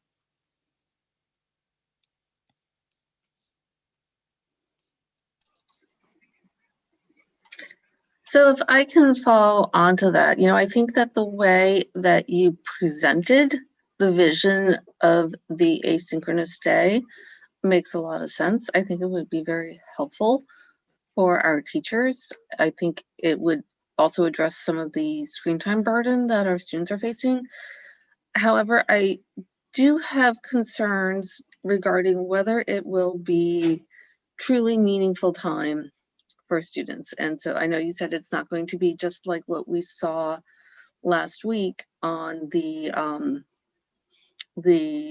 purely virtual day that we had for election day, or the experience that we might be having when teachers out for the day and the students have asynchronous time where they're just given assignments to complete, because I'm not sure of the instructional value of some of that time. I don't know that it's time being used wisely. And so I think, again, if we need to have some mechanisms in place to ensure that these, I don't know if we're going, one of the, what training our teachers are going to have onto how to be using this time effectively, how to ensure that the students, again, aren't spending 5 minutes doing an assignment that they email off and then they spend the rest of the day playing video games. It's not just lose. I would agree that we should pause for the special day because so many elements of our schedule are crafted around the letter day. However, it's still, we're going to lose, at least 10 more days of instructional time. And, to Mrs. White's point earlier, when we were having the special discussion last year, there was great angst about losing 12 minutes of instructional time each day, or some of the different things that we talked about and how valuable every single minute of instructional time is. And I just think it's really important to, you've acknowledged several times that the students just aren't covering the content that they've been covering in previous years. And so I think that the days just need to be structured in a way that they're really designed to be enhancing learning and that they're delivered in a way that is true to that intent. Because I think we're just going to see a huge amount of frustration if they continue with what we've seen on these other, pure virtual or asynchronous days that we've had so far. I agree, Mrs. Lofton. I think that it's twofold. It's working with our students and our parents to understand what the expectations are on these particular days. And it is training with our teachers to understand what are meaningful asynchronous activities and how do you create them. I do firmly believe that the sustainability of our current model is, I'm not sure it's one that we can sustain, from now until June with the levels that we see in terms of our staff wellness and our student wellness. And what we see in our classrooms with, some children, the amount of screen time or the not being able to connect with a teacher and really make that connection is prohibiting them from learning. We've all learned that feeling like you're in a safe space and in a positive culture helps you to be able to learn in that particular environment. And I think that may be missing for some of our students right now. So you've made some very good points, and certainly we all value the instructional time. And then my other question related to that is, this is going to be something universally applied across the district, regardless of whether you're virtual or hybrid. Is that correct? So even if we wind up switching to virtual, or, unless we have a vaccine and things change and we're going back to traditional, this is something that we're going to continue regardless of the instructional models that may or may not be changing as we move forward. So as we've presented it to you today, the thought would be, regardless of what model a particular child is in right now, we would institute the asynchronous day. But I think that on the recommendation slide, it did indicate that if our instructional models change, let's say we completely go to a fully virtual, I think just like we would be having conversations about all of the metrics that Dr. Russell talked about, this would need to be something we would need to talk about. And if we go completely virtual, is this still needed or needed to the level that we have indicated? And I would certainly suggest that, if you think about every other week and we've got these holidays in here, we might get 3-4 of them in before the change in the semester. I would certainly suggest that we come back to you and share, here's, what's been working well on the asynchronous and here's what's not been. And maybe, maybe we need to tweak things. I think that's been the motto this year, is being flexible and revising as we learn and experience. Okay. Mrs. Maris? To that point about looking at it, if we do 3 or 4 days and kind of reevaluating, I'm wondering if you would be open to surveying our parents also, just to see what, or maybe students, I don't know how you want to do that, but just to see their opinion, or everybody, in the district, to see, did it work? Was it successful? Did it meet your expectations, or was it not meeting expectations? So we can have a well-rounded information from our community.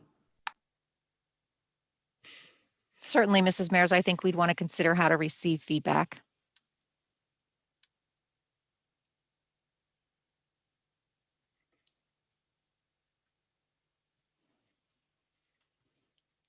Does anybody else have questions, or would you like to maybe give us some direction? I'm not sure, Dr. Russell, where you'd like to go with this. Well, Dr. Kohler has her hand up. Thank you. I just had a quick comment in terms of the last slide here with the motion from August 2020 is that, I mean, personally, I would like to just give administration the authority to do this as needed. And I kind of like the idea of trying it, see how it goes, reporting back and kind of reevaluate. I think, like you said, that's what we're doing this entire school year. Nothing seems to be set in stone at this point. So, you know, having been a part of the education committee, it was overwhelmingly something the teachers wanted. And, you know, I really feel for how they're having to kind of reinvent how they teach. And they were really asking for this as kind of a way to help them make sure that they're doing this type of learning the best way possible. And I'm concerned that we're going to have a lot of burnout if we don't take this step and at least give it a try. You know, again, I don't think we're saying this is what we're doing till June, but I think it's worth giving it a try and giving administration the authority to just do that as needed. So, and I would second that. You know, I think that we did give administration this authority. I appreciate the opportunity to discuss it, that the education committee discussed it, and being able to discuss it at the board level. I think, you know, we do only meet twice a month under normal circumstances, and I think our administration is much more agile in their ability to respond to changing needs. So, you know, I appreciate being kept abreast of the developments. But yeah, I think that, you know, I'm comfortable with this motion as it currently stands. Unless anybody has anything else that they want to adjust.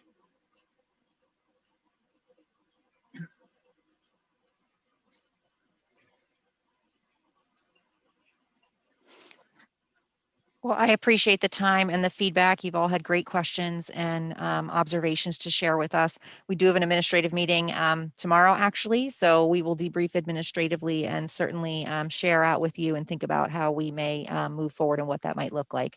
Thank you for your time this evening. Thank you very much, Mrs. Smith, for your update. So I guess we will move on in the agenda. Actually, items 4.03 and 4.04 are both on consent.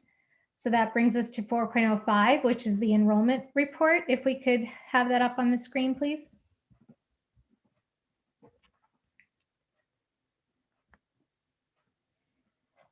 So Dr. Russell or Mrs. Smith, I'm not sure if you wanted to comment on anything in the report. I would just comment that a huge thank you, number one, to Mrs. Widener and then all of our building secretaries for helping. This has been constantly being revised as well as we go on. And what you'll notice is slightly different from last month is that we have added a grade totals column on the far right that includes all students, as well as you'll notice now under Evergreen, under each building, the number of virtual voyage kids and the number of PV virtual kids in each particular grade level, so that we can still see a total by grade level for each individual building. Really something that's very helpful, particularly when we order resources and things, and we felt that we were missing that. So that really is the only change, particularly on the, I believe, the elementary and the middle school charts.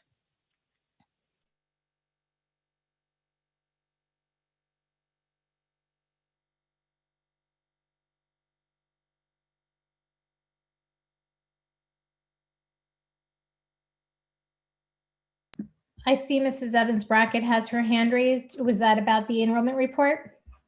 Yes, actually, on the elementary enrollment report, with the virtual voyage students, the ones that are highlighted, is that a full-time paraprofessional that is assigned to those classrooms?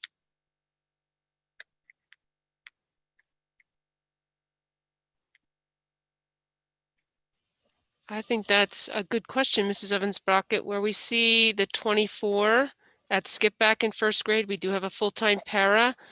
I actually am not sure why the 18 in first grade is highlighted. I would need to investigate that and look into that. Where we have attempted to include second grade at Evergreen does have a full-time para. And I would question the 23 and the 21 at Skipback in second grade. We have assigned a full-time para where we have exceeded the class size recommendations per our policies. And I can confirm that we at least have one in first grade at Skipback and second grade at Evergreen. The other ones have raised questions for me. So if we could get back to you on that, it would be helpful. That would be great. Thank you. Sure.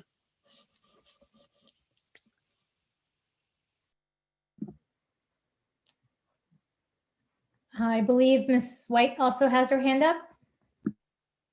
I just have one quick question about a trend with the numbers to Virtual Voyage 2.0. At the elementary level, have we seen a marked change now that everyone's back in the building to fully virtual? I know that there was some classroom shuffling, in my daughter's grade. So I just was curious as to whether or not we continue to see fully virtual numbers trend upward. I would want to look at that a little bit more. To my knowledge, I don't feel that we've seen a significant increase there. In fact, I think Dr. Moss would agree with me that the change at the high school has been the most significant in families maybe opting for the virtual or shifting into the hybrid. I'm not sure about the elementary, but I can check that.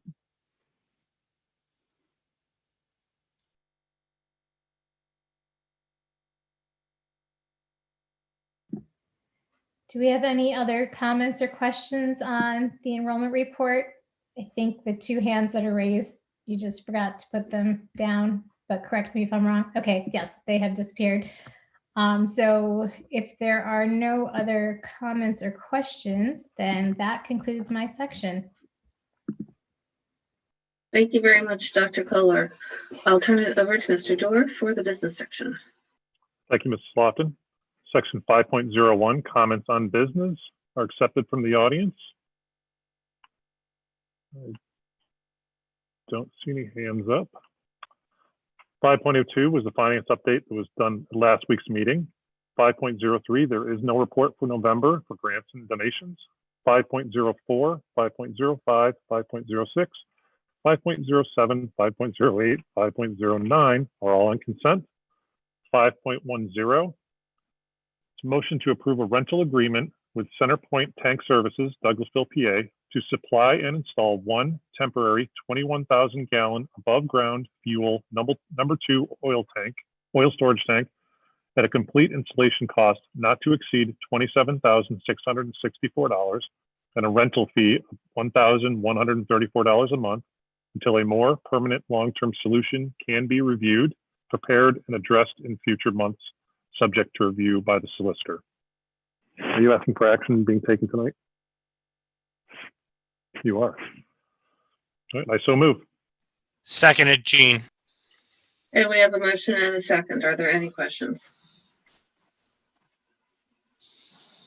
Hearing none, all those in favor? Aye. Aye. Aye. Opposed? Motion carries. 5.11 is a motion to approve upgrades to the sound systems to the high school competition gym and cafetoriums at the 4 elementary buildings at a cost not to exceed $110,000, pending administrative review of available features and components and pending solicitor review. And I so move. Second, Wade. We have a motion and a second. Are there any questions? Seeing none, all those in favor? Aye. Aye. Opposed? Motion carries. 5.12 and 5.13 are on consent. Action was taken on 11.2 on 5.14. 5.15 was the true up from last week. 5.16 is a new item. It's a motion to ratify special education contracts at a cost of services for the 2020-2021 school year to meet requirements of students' IEPs through out-of-district placements and special services provided to students within our district programs. And I so move. Second, Wade. Okay, we have a motion and a second. Are there any questions? Seeing none, all those in favor? Aye. Aye. Opposed?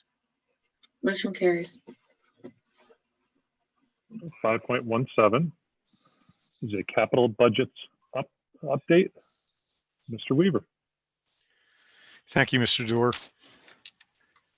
Every year, school districts are required to go forward with a full facilities review. And so tonight's presentation for the capital projects is the facilities review. Just to keep in mind that the facilities review is a living, breathing document. It's been going on for many, many years. We kind of reset and re-engaged ourselves in December of 2018 with the board's permission to follow through with a full facility study that was done by AEM Architects for the facilities buildings requirements. And also we hired ELA associates to do the athletic facilities requirement building plan as well. We've now merged those two. This is the second year with this living document. And I'm very proud that we have done an awful lot of things behind the scenes from an administrative standpoint, working with the school board to get some of these projects taken care of and move forward with. So what we've done is we've massaged last year's presentation, we've added some things, we've adjusted some things, and Mr. Clemmer and his crew continue to work on gathering estimates, gathering ideas as we continue to move forward. Dr. Russell? Again, just to keep note, the school board members can double check back into those original facility plans that were in December of 2018 from AEM Architects or ELA Athletics presentations to double check on some of these numbers. Where we have added items, you will see in the next couple of slides where we've added, it says add admin or add Clemmer or something like that. That means that these projects have popped up since the original presentations, or something has gone on that we've had to address. So here is the summary slide. Last year at this point in time, it was a little over $41 million in total projects as recognized and presented. Happy to say that total number now, as broken out, is about $36,357,000. We continue on with the breakout of our priority listing within the first initial year of the presentation to year 5. Now it's year 3 to year 5. That's what we have left in the initial review, years 6 to 10, and then years 10 plus. And again, these are our best guesstimates, presuming all of this equipment continues to work, all of the facilities continue to work, and we don't have any major issues that we need to address. Dr. Russell. So what we've done is we've broken it out, as we have in the past, by individual building. So we start with the high school. The high school has an estimated 33 projects that we've currently recognized in a listing. It's about a little under $6 million for us to address those with the current estimates that we do have. Each building then has a listing, and you can see where the matching ID number is on the left-hand side. There is a brief description, an item and description with a cost estimate, and our prioritization right now in those 3 columns, within 5 years, 6 to 10 years, or to address that in 11 plus years. So again, I'm not, these are long lists, so I'm going to continue to move forward with them. Those summary totals then tie back into the summary sheet as well. So move forward. Now, there are some capital projects that we've been trying to pick off, so to speak. So for instance, item HS42 interior LEDs, that was part of the overall ESCO plan. However, it is a piece of the puzzle that we finished when we started 2 years ago for replacement of those lights. So if you summarize everything for the high school, it's about $1.4 million in total projects that we've done beginning in 2018 through 2019. Some of these things are ongoing, like the paint and the wall finishes. We continue to knock off little pieces of that in the summertime.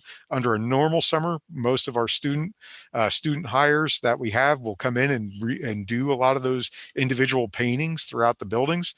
But this year was a little funny, as we all know.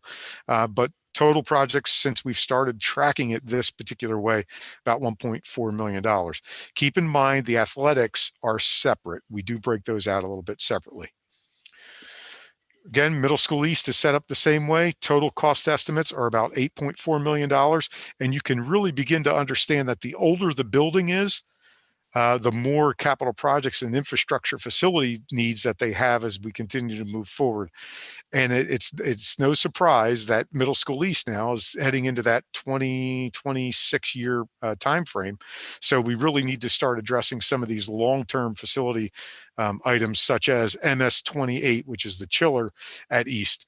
And that's a really big ticket item that we continue to look at. And we are recommending that one for replacement within the next couple of years to meet our criteria. Again, overall, $8.4 million. Some of the capital projects that we finished at East, again, mainly driven by asphalt and the lighting projects again, and some of those other areas that we continue to look at, like, again, the painting and wall finishing as such. So we've completed about $2.2 million in capital project from Middle School East over the past 3 years. Middle School West, again, is set up the same way, $7.3 million. There's about 15 projects there. The biggest item for that is probably one of the bigger items that we have on this list, and that is to address the Middle School West roof. The membrane is nearing the end of the life. This was built in 2004, so we're getting close to that point in time where it's 16, 17, 18 years old. Mr. Clemmer and his crew continue to do a good job with our facilities. However, it's something that we need to address. It's heading into that 6 to 10 year mark where we need to address it. Now, over the next couple of years, if we continue to maintain that roof area, then maybe we can keep it in that 6 to 10 year mark. However, if it starts to show signs of wear and tear, then we might have to bump that up and address that a little bit sooner. One of the other items, I'm sorry, Dr. Russell, if you would go back one more. The one that we added there, I did mention how we add items. Middle School West XX Clemmer, that deals with the oil tank that you were so kind to approve tonight for the rental part of that. And again, that is listed as an oil tank conversion to natural gas. We also have an option to redo another oil tank. However, there's a lot of conversation that has to happen in there, but we do need to address that within the original 5 year time frame, so the 3 to 5 years. That's why it's in that column. Some of the projects that we finished are listed there for Middle School West. Again, not too much. It's a pretty good building, and there hasn't been a whole heck of a lot that we've actually had to address from a facility standpoint overall. Evergreen, again, some projects there. Again, that's heading into the 25, 26, 27 year range. There are about 32 projects, about $2.1 million split out. The next slide with some additional details there as listed. You'll notice now in the elementary schools, we're starting to get into the carpet replacements. So that item has been listed there in the previous slide. It's about $152,000.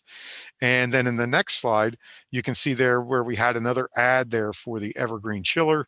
And it is the original chiller. So it's something that we have there. We need to address that. We've extended the life of that over the past 10 years since I have been here, but we might need to address that a little bit sooner. And again, it's open, it's a flexible plan, so we can adjust it and change it if we feel necessary. Schwenksville, again, broken down the same way, about 2.9, a little under $3 million. There are some items that we're looking at over the next, by the end of this first 5 year cycle, that we are seriously considering addressing, and that is as listed right there. There are the projects that we finished for Schwenksville. Skip back, same process, 2.19 million, about 33 projects overall. And again, there's that carpet in there as well, just like Schwenksville and Skip back. There are some projects that we finished at Skip back. South obviously has received a lot of work over the past couple of years. So if you notice that there are still some things that we probably couldn't fit in to either the ESCO projects, the first one or the second one that we've done over the past several years. And we are looking to continue to look for, as a note, the playground retrofit. That is an area where we're at about $100,000. We received some quotes. We're going to break them down over the next couple of days. Those quotes right now, the first quotes are coming in a little bit higher than that. So we might have to address that area in the future, and we'll certainly keep the board and all the committees abreast as we move forward with that. Obviously, a long list of finished projects for South.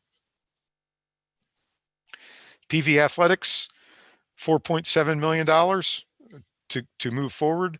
And again, the biggest nugget left, so to speak, is the 2 synthetic fields at Hilltop. And we have listed them as within the next 5 years, within the next couple of years to end that first 5-year trimester, so to speak. And that is by design. We have, of course, completed the majority of the items for the turf fields in the lower field as well. That's a real quick summary of where we're at from a listing perspective. Again, it's subject to change, not only in terms of estimates, but if something breaks and we need to address it, we need the ability to recognize that and move forward. So how do we pay for everything? Well, right now, you notice that they're in three trimester buckets, so to speak. And right now, if we just simply total up our fund balances that we have for reserved for capital projects and the 2 most recent bond issues, we have about $6,052,000 to address those items.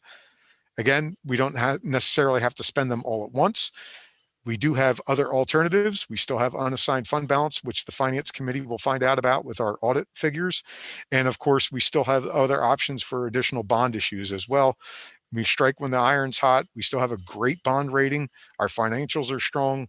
Interest rates are historically low, and we can utilize that and leverage that moving forward to maybe address some additional of issues and facilities projects as we've just listed moving forward. So some of the capital project considerations we're doing for 2021, we talked about the South Playground equipment. Right now, it's about $100,000. We may have to pivot on that a little bit, depending upon what the bids have come in at. We have to extend the macadam to expand the playground at South. And remember that the Home and School wants to participate in part of that process and has contributed $15,000 towards the overall project. Additionally, the South asphalt parking lot overall is about $164,000 as we know it right now. There's that oil tank at Middle School West. And again, that wasn't necessarily there about a month and a half ago. We started having problems with that until we investigated, until Mr. Clemmer and his crew got the proper people out there. That has suddenly become one of those big ticket items that we thought maybe we could get another 15 years out of, because it's a tank underground. What could possibly happen to it? Unfortunately, we need to address it at this point in time. Sound systems at the various schools. Mr. Ganesh put together a wonderful summary that he shared tonight. And again, the board approved a not to exceed number. We're looking at different areas and specifically one vendor, but really trying to pull out a lot of the different options that we really need moving forward from a technology perspective. Evergreen chiller. Again, in Mr. Clemmer's estimate, it's better to handle that issue sooner rather than later. Wi-Fi in the stadium, we have about $40,000 for construction and Wi-Fi equipment. We are looking at additional quotes for the trenching and the conduit that needs to go out to the stadium as well. Mr. Clemmer and Mr. Ganesh are working at that. We're looking at KPN to help assist and move that project forward. Carpet replacement, continue with what we did last summer to remove skipback, evergreen, and Schwenksville first floor carpeting and replace with LVT, which was a project that is well received. And then the last project that we're seriously considering because of the pandemic and where we're at, bipolar ionization projects in the other buildings. Right now we have South has all the bipolar ionization unit and the air handling units. And the high school has 21 of 34 air handling units has bipolar ionization already installed in it. So we have a big schedule of items that we're looking at moving forward. And we've got a lot of discussion to have about projects prioritization and funding options moving forward. And I believe that that is it for that presentation. Any questions on capital projects? I move very fast. Obviously, take your time, go through it, and let us know if you have any questions. Mr. Weaver, I do have a quick question for you. So for the oil tank, the cost that we're currently have approved now for, the short-term fix for that, is that coming out of our operations budget? Is that coming out of our unassigned fund balance? Is that coming out of our capital projects accounts? How are we currently paying for these expenses as they're coming up? So the rental fee, the monthly rental fee would be added to the operational budget. So that's coming out of operations. Okay. That's correct. The $27,000 figure, Mr. Clemmer's operations budget is kind of messy right now, and that should come as no surprise to anybody. So he would probably appreciate that if the $27,000 might be able to be reviewed and placed somewhere else, but we have time for that to decide where that goes. Oh, okay, so that doesn't have to be decided. We can look at that in the finance committee for what's coming out of which budget. That's correct. Yes. My other question is related to our turf fields. As we are, wrapping up our fall seasons, and the lower field will hopefully be coming online soon. What are we? Yeah, I guess it's time to start having a conversation about rental fees and what we're going to do for that. And I don't know if we want to wait until we're back into full-time instruction before we start renting them out, or if there's opportunities to do rentals over the winter while we're not using the fields for our school teams, or what our options are around that. That's a very good question, and we're open to and flexible to address any of those needs moving forward. We would like to rent them because in the finance update, you will see that we're taking a hard hit because we can't rent most of our facilities. So that's that alternative revenue. So if we could get something that the school board that we can review and the school board would approve, we'd like to see. There are groups out there, because it's outside, that they would be willing to perhaps rent. So, I think that, if it's not competing with our own group's needs, I'm much more comfortable with renting our outside facilities at this point than I am with our inside facilities. I think, one of the things that I picked up from all the information that we've seen coming out of the Office of Public Health is that, I think Dr. Russell or Mrs. Lewis had mentioned earlier that a lot of the spread that we're seeing is happening from some of these teams. And I remember reading, a lot of it is also players sitting unmasked when they're not competing, and I worry about whether or not, we're having a hard enough time getting our own teams to uphold some of these guidelines. And I do worry about creating environments that are going to allow for spread as we rent our indoor facilities. My goal is to keep school open as long as we can. And so I think that we, need to be very strict in ensuring that any groups that are renting our facilities are upholding our safety and wellness plans. But, if there are groups that want to use our outside facilities, that's something that I'd be comfortable looking into. Very good. Those are great points, and we can certainly follow up with those. Yes. Thank you.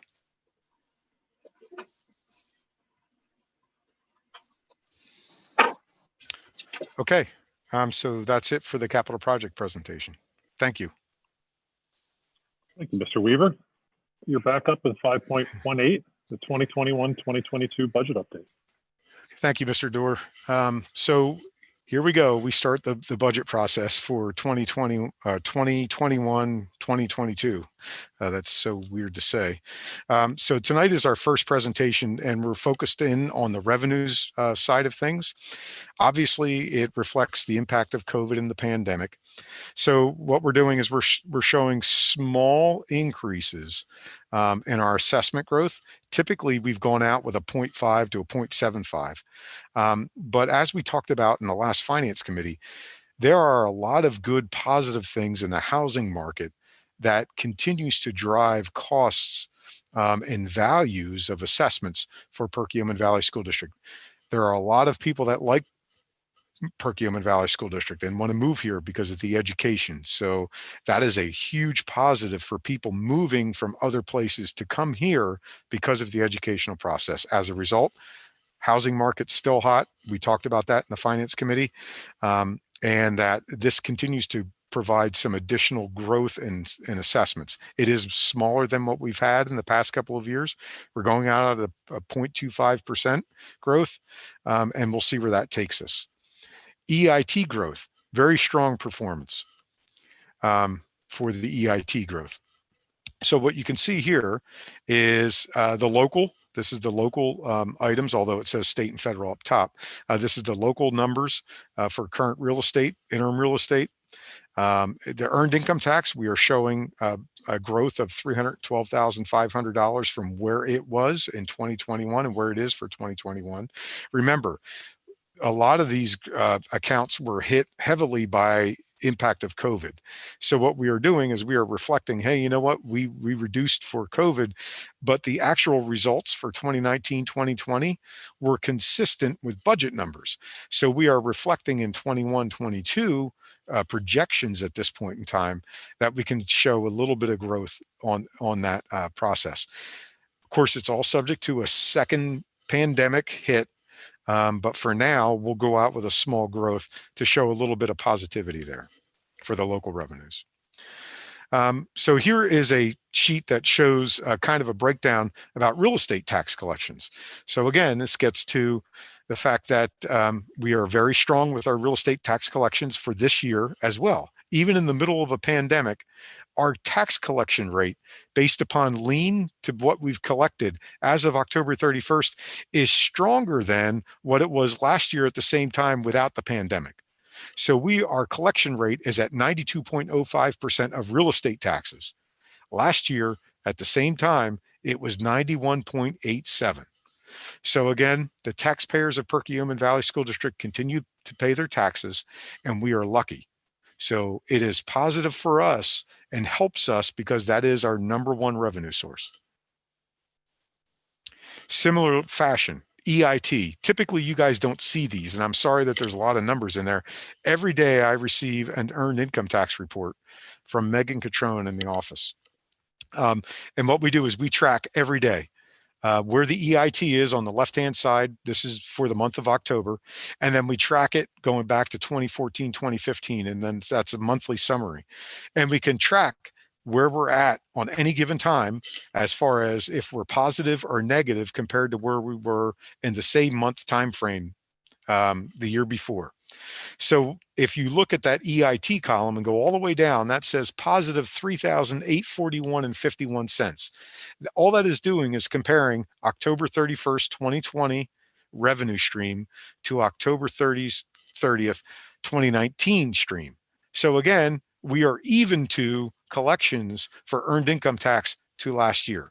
Again, a very strong indicator that our metrics are showing that we continue to maintain and hold up our revenue streams, which is wonderful because many of my colleagues and many of our surrounding districts are not experiencing such strong metrics.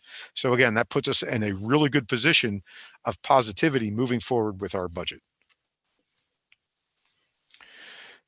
So there, again, when we sell houses, again, we talked about this in the Finance Committee as well. Here is a real estate transfer tax cut. Remember, when you sell a piece of property, it's a 1% transfer tax. The municipality where you live gets a half of that, and the school district gets the other half. Comparing year to date, July 1st to October 31st, 2019, the total collection at that point in time was $183,000.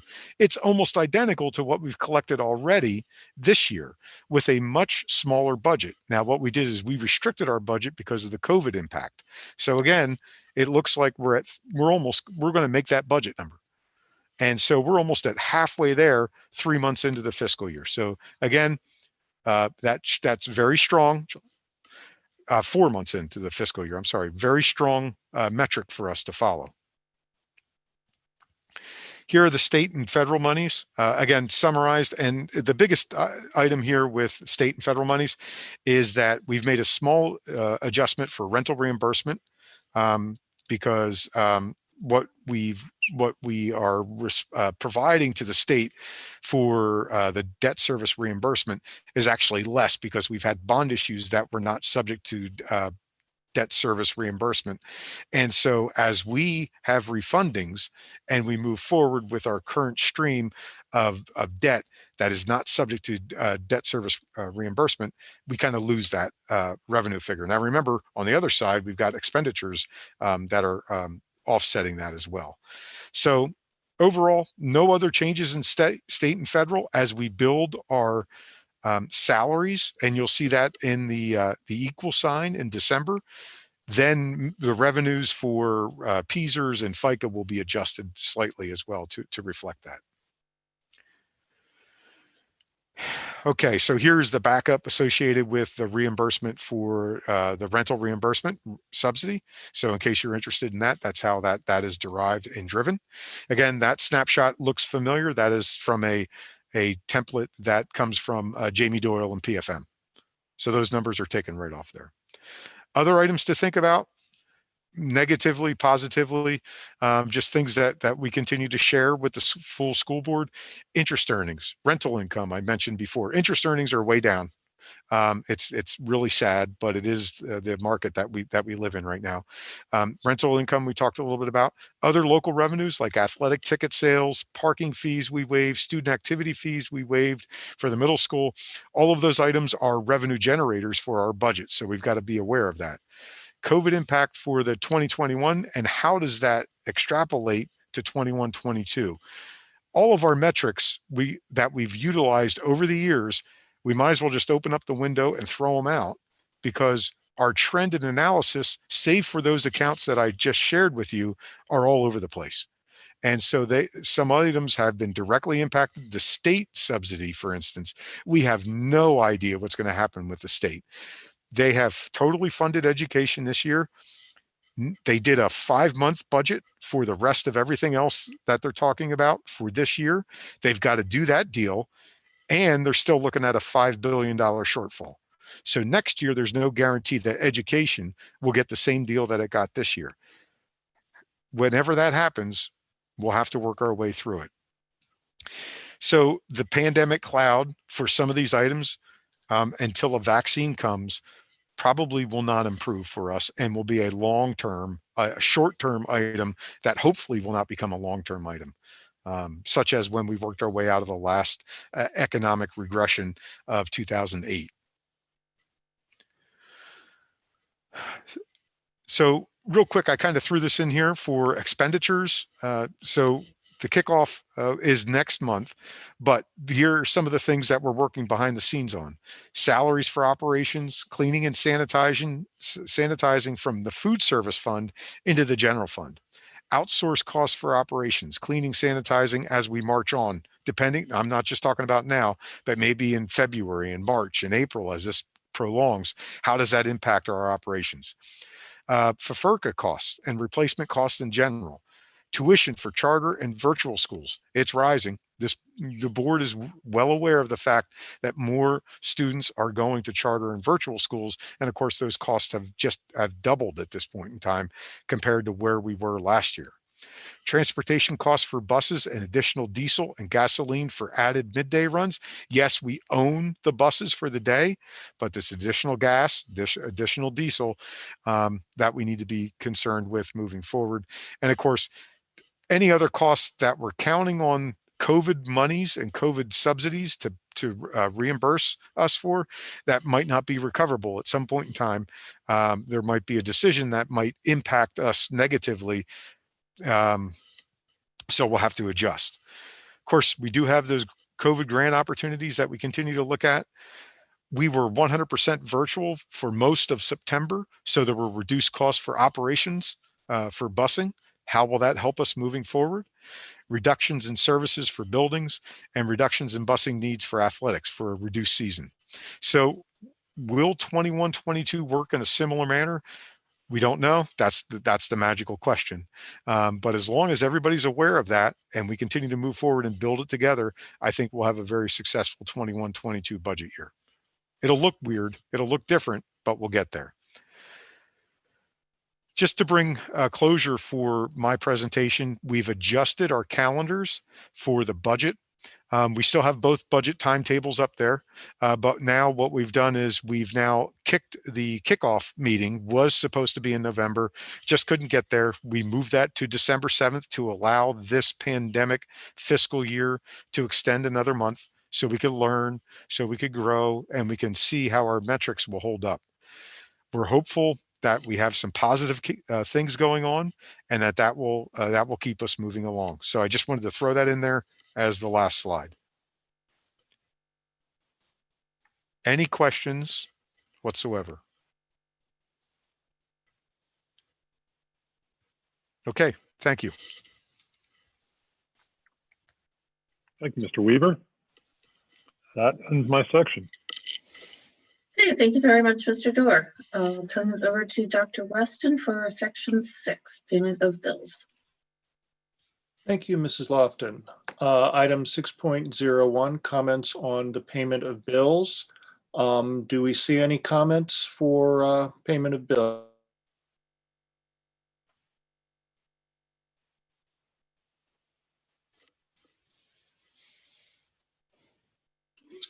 I'm not seeing any hands up. Right.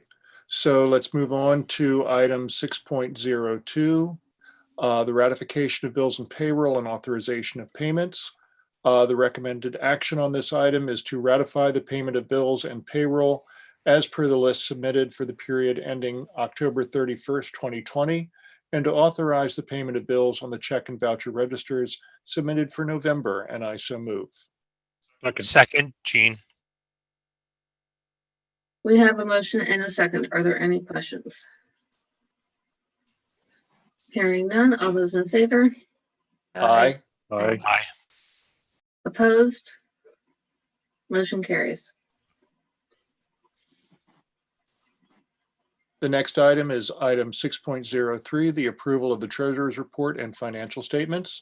The recommended action on this item is a motion to approve the treasurer's report and financial statements, including the summary of cash and investment accounts as prepared by the administration for the period ending October 31st, 2020, and I so move. Second. Okay, we have a motion and a second. Are there any questions?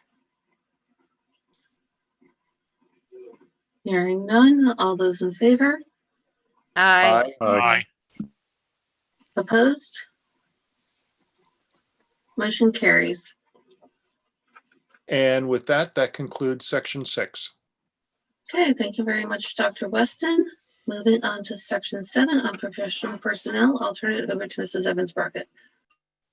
Thank you, Mrs. Lofton. Item 701, comments are accepted from the audience on professional personnel. Seeing no hands raised, 702 through 707 are all on consent. 708 is a new item.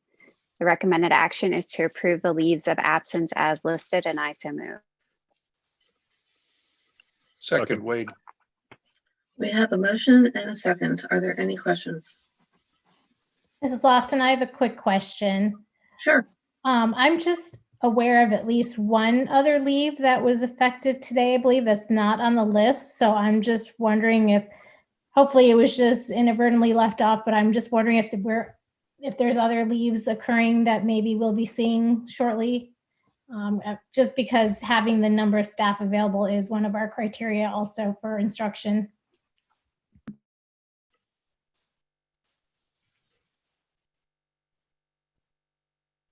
I see that the next agenda item.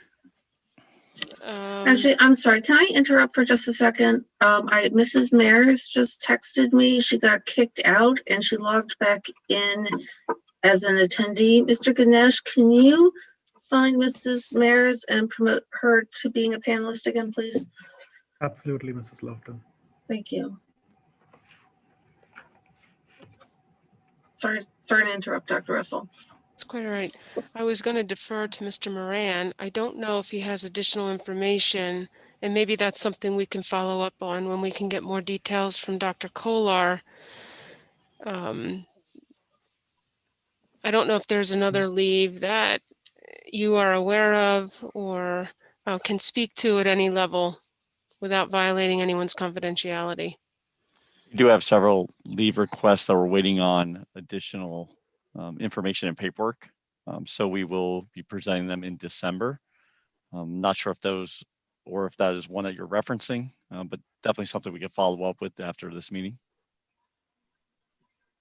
Yeah, I don't want to say the name for confidentiality, but I'll just maybe send you an email. But it was in reference to an email I received from the school today.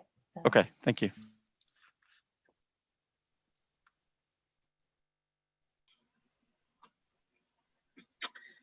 Okay, so if there are no further questions, if we have a motion and a second on this one, correct? I'm sorry, I lost track. Okay. Correct. Okay, thank you. If there's no further questions, all those in favor? Aye. Aye. Aye. Opposed?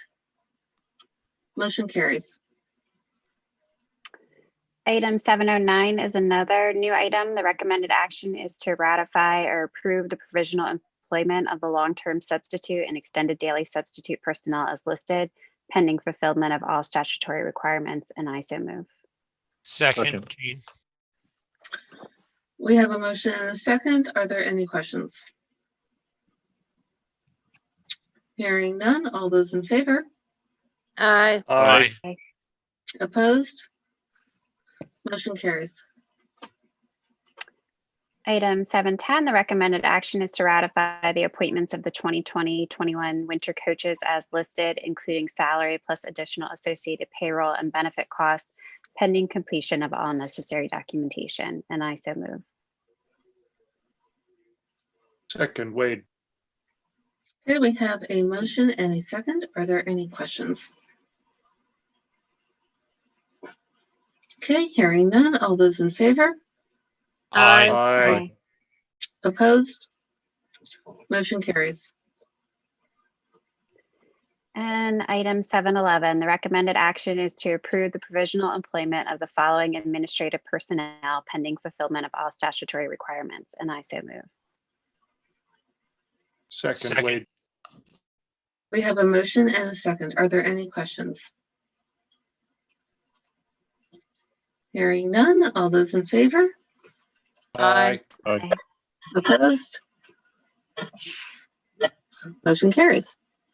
And congratulations to Mr. Felty. We're very excited to be welcoming him as our athletic director. Mr. Felty was on the call earlier this evening, but unexpectedly had to leave the meeting. So again, just want to congratulate him on his new appointment. Okay, wonderful. That concludes section 7. Thank you very much, Mrs. Evans-Brockett. Section 8 on support personnel, Mrs. Roberts. Thank you, Mrs. Lofton.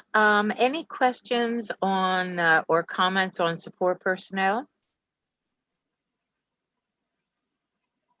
Hearing none.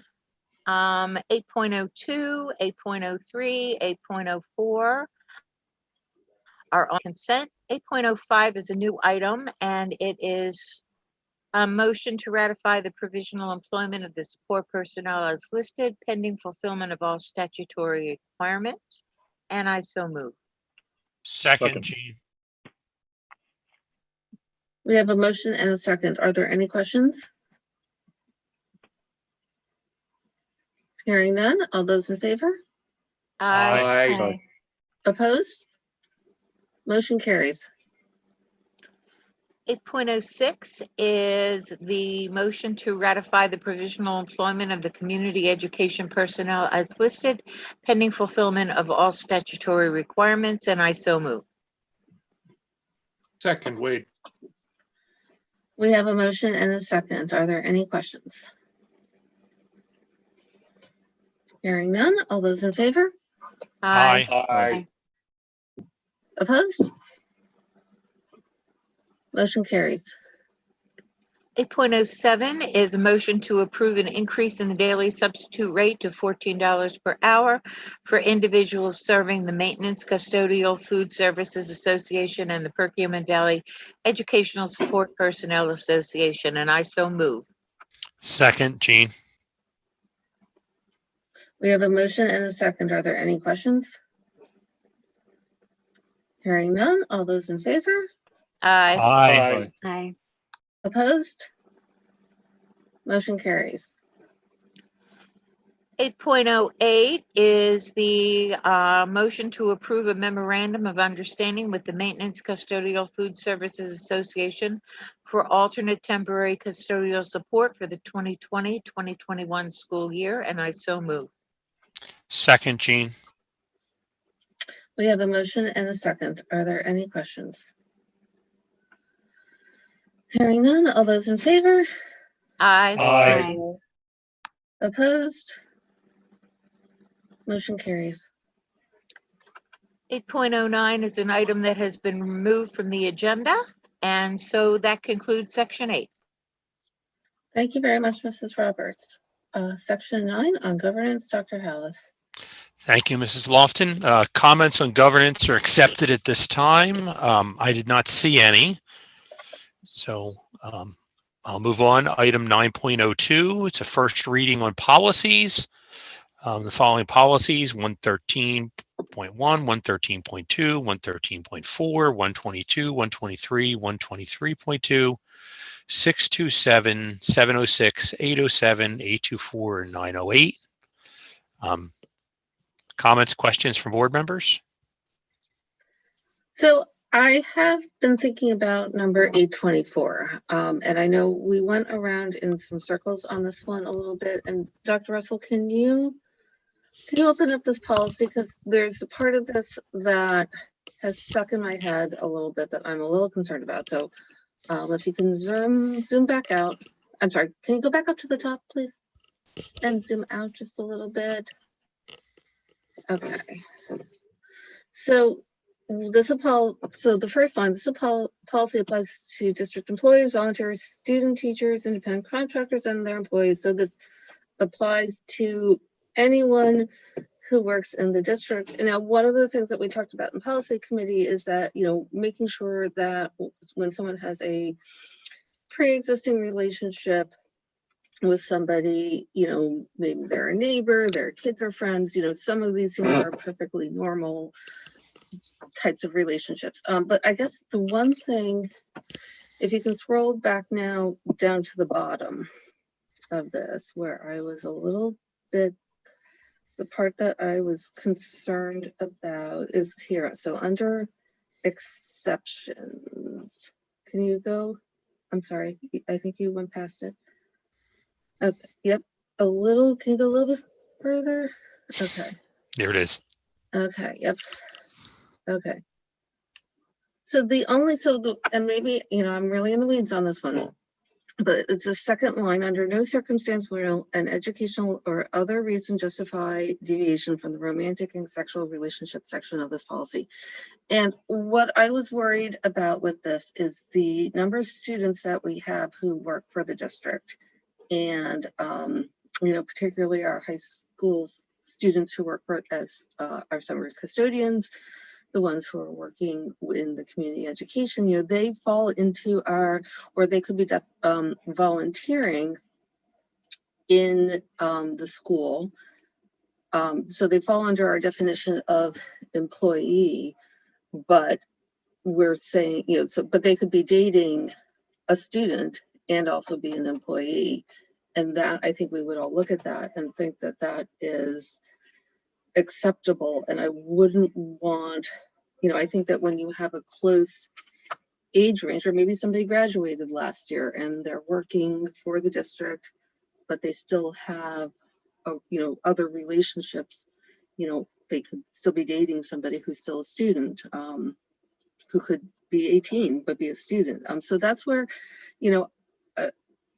I think that there could be circumstances where this line of the policy does not, and I realize I'm taking probably a strict interpretation of the policy. But I think, you know, I don't want to write something that we don't mean. So that's where I was, you know, as I was thinking about this policy again and looking over this one again. I don't know if we want to just take this one back to committee and just take a closer look at that. And see if there's, you know, some way that we modify that language to address what could be an acceptable relationship.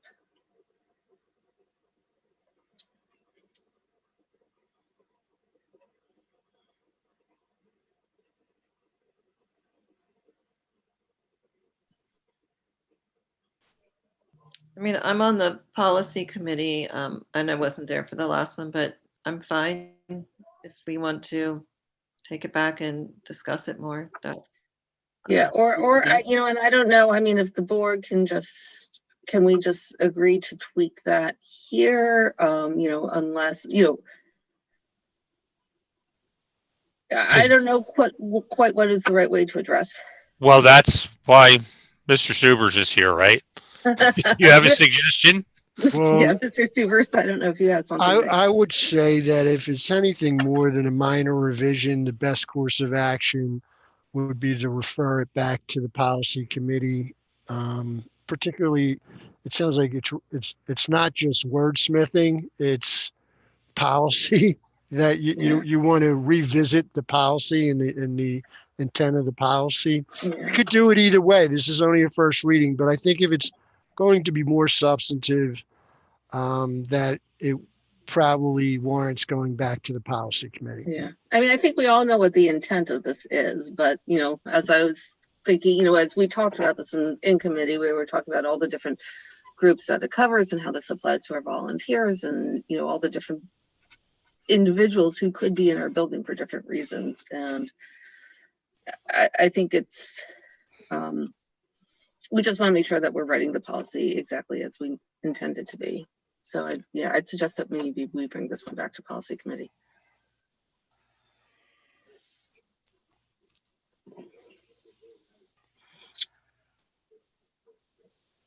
So this will be just left off for the second reading next month. Yeah, yeah. Hopefully we'll have it back on first reading again next month. I'm hoping.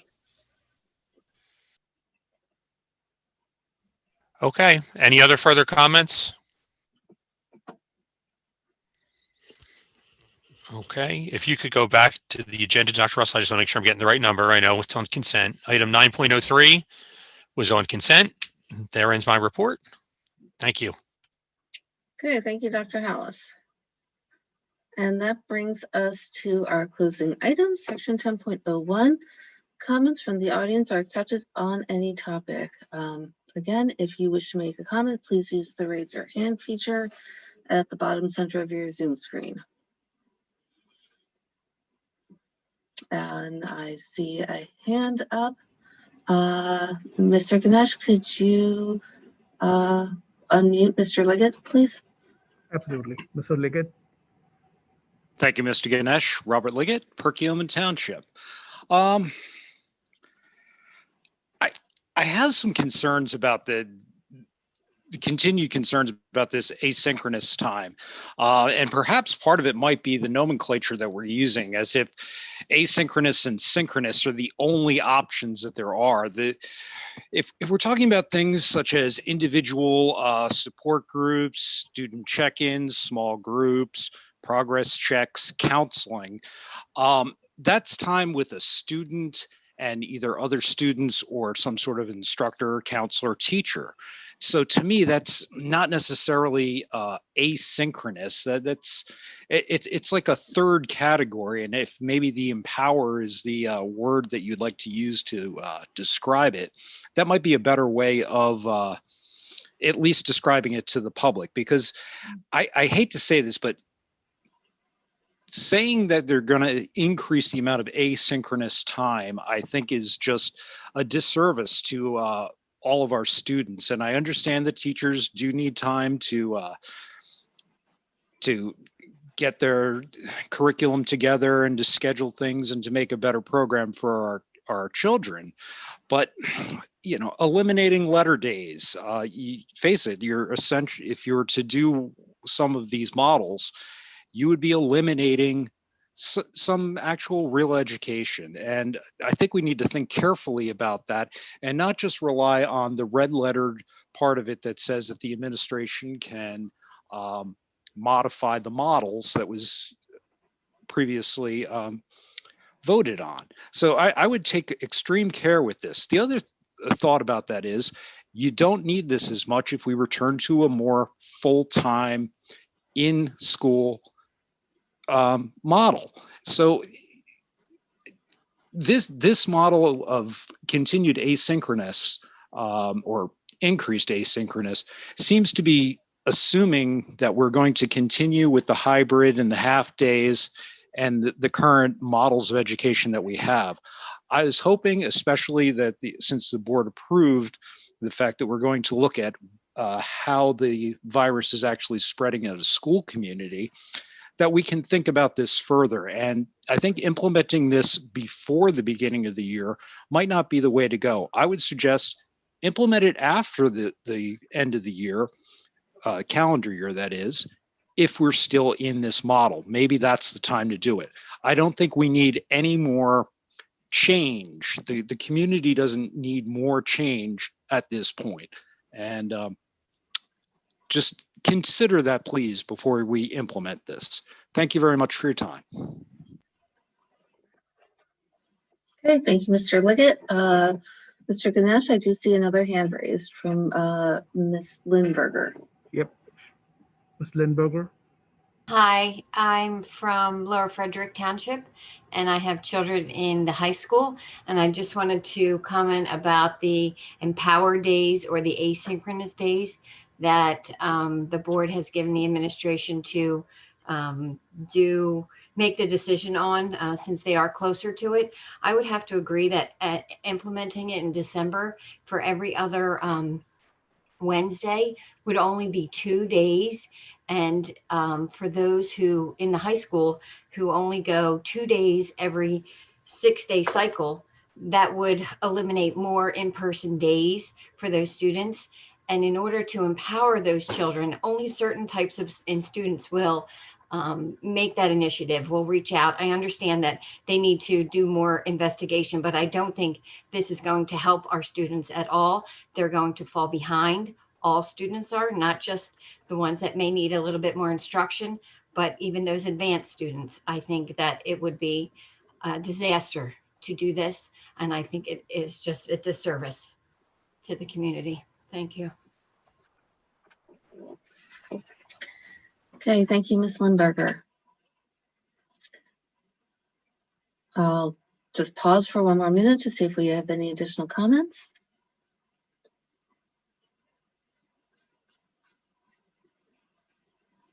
Okay, hearing none, we'll move on to section 10.02, comments from board members.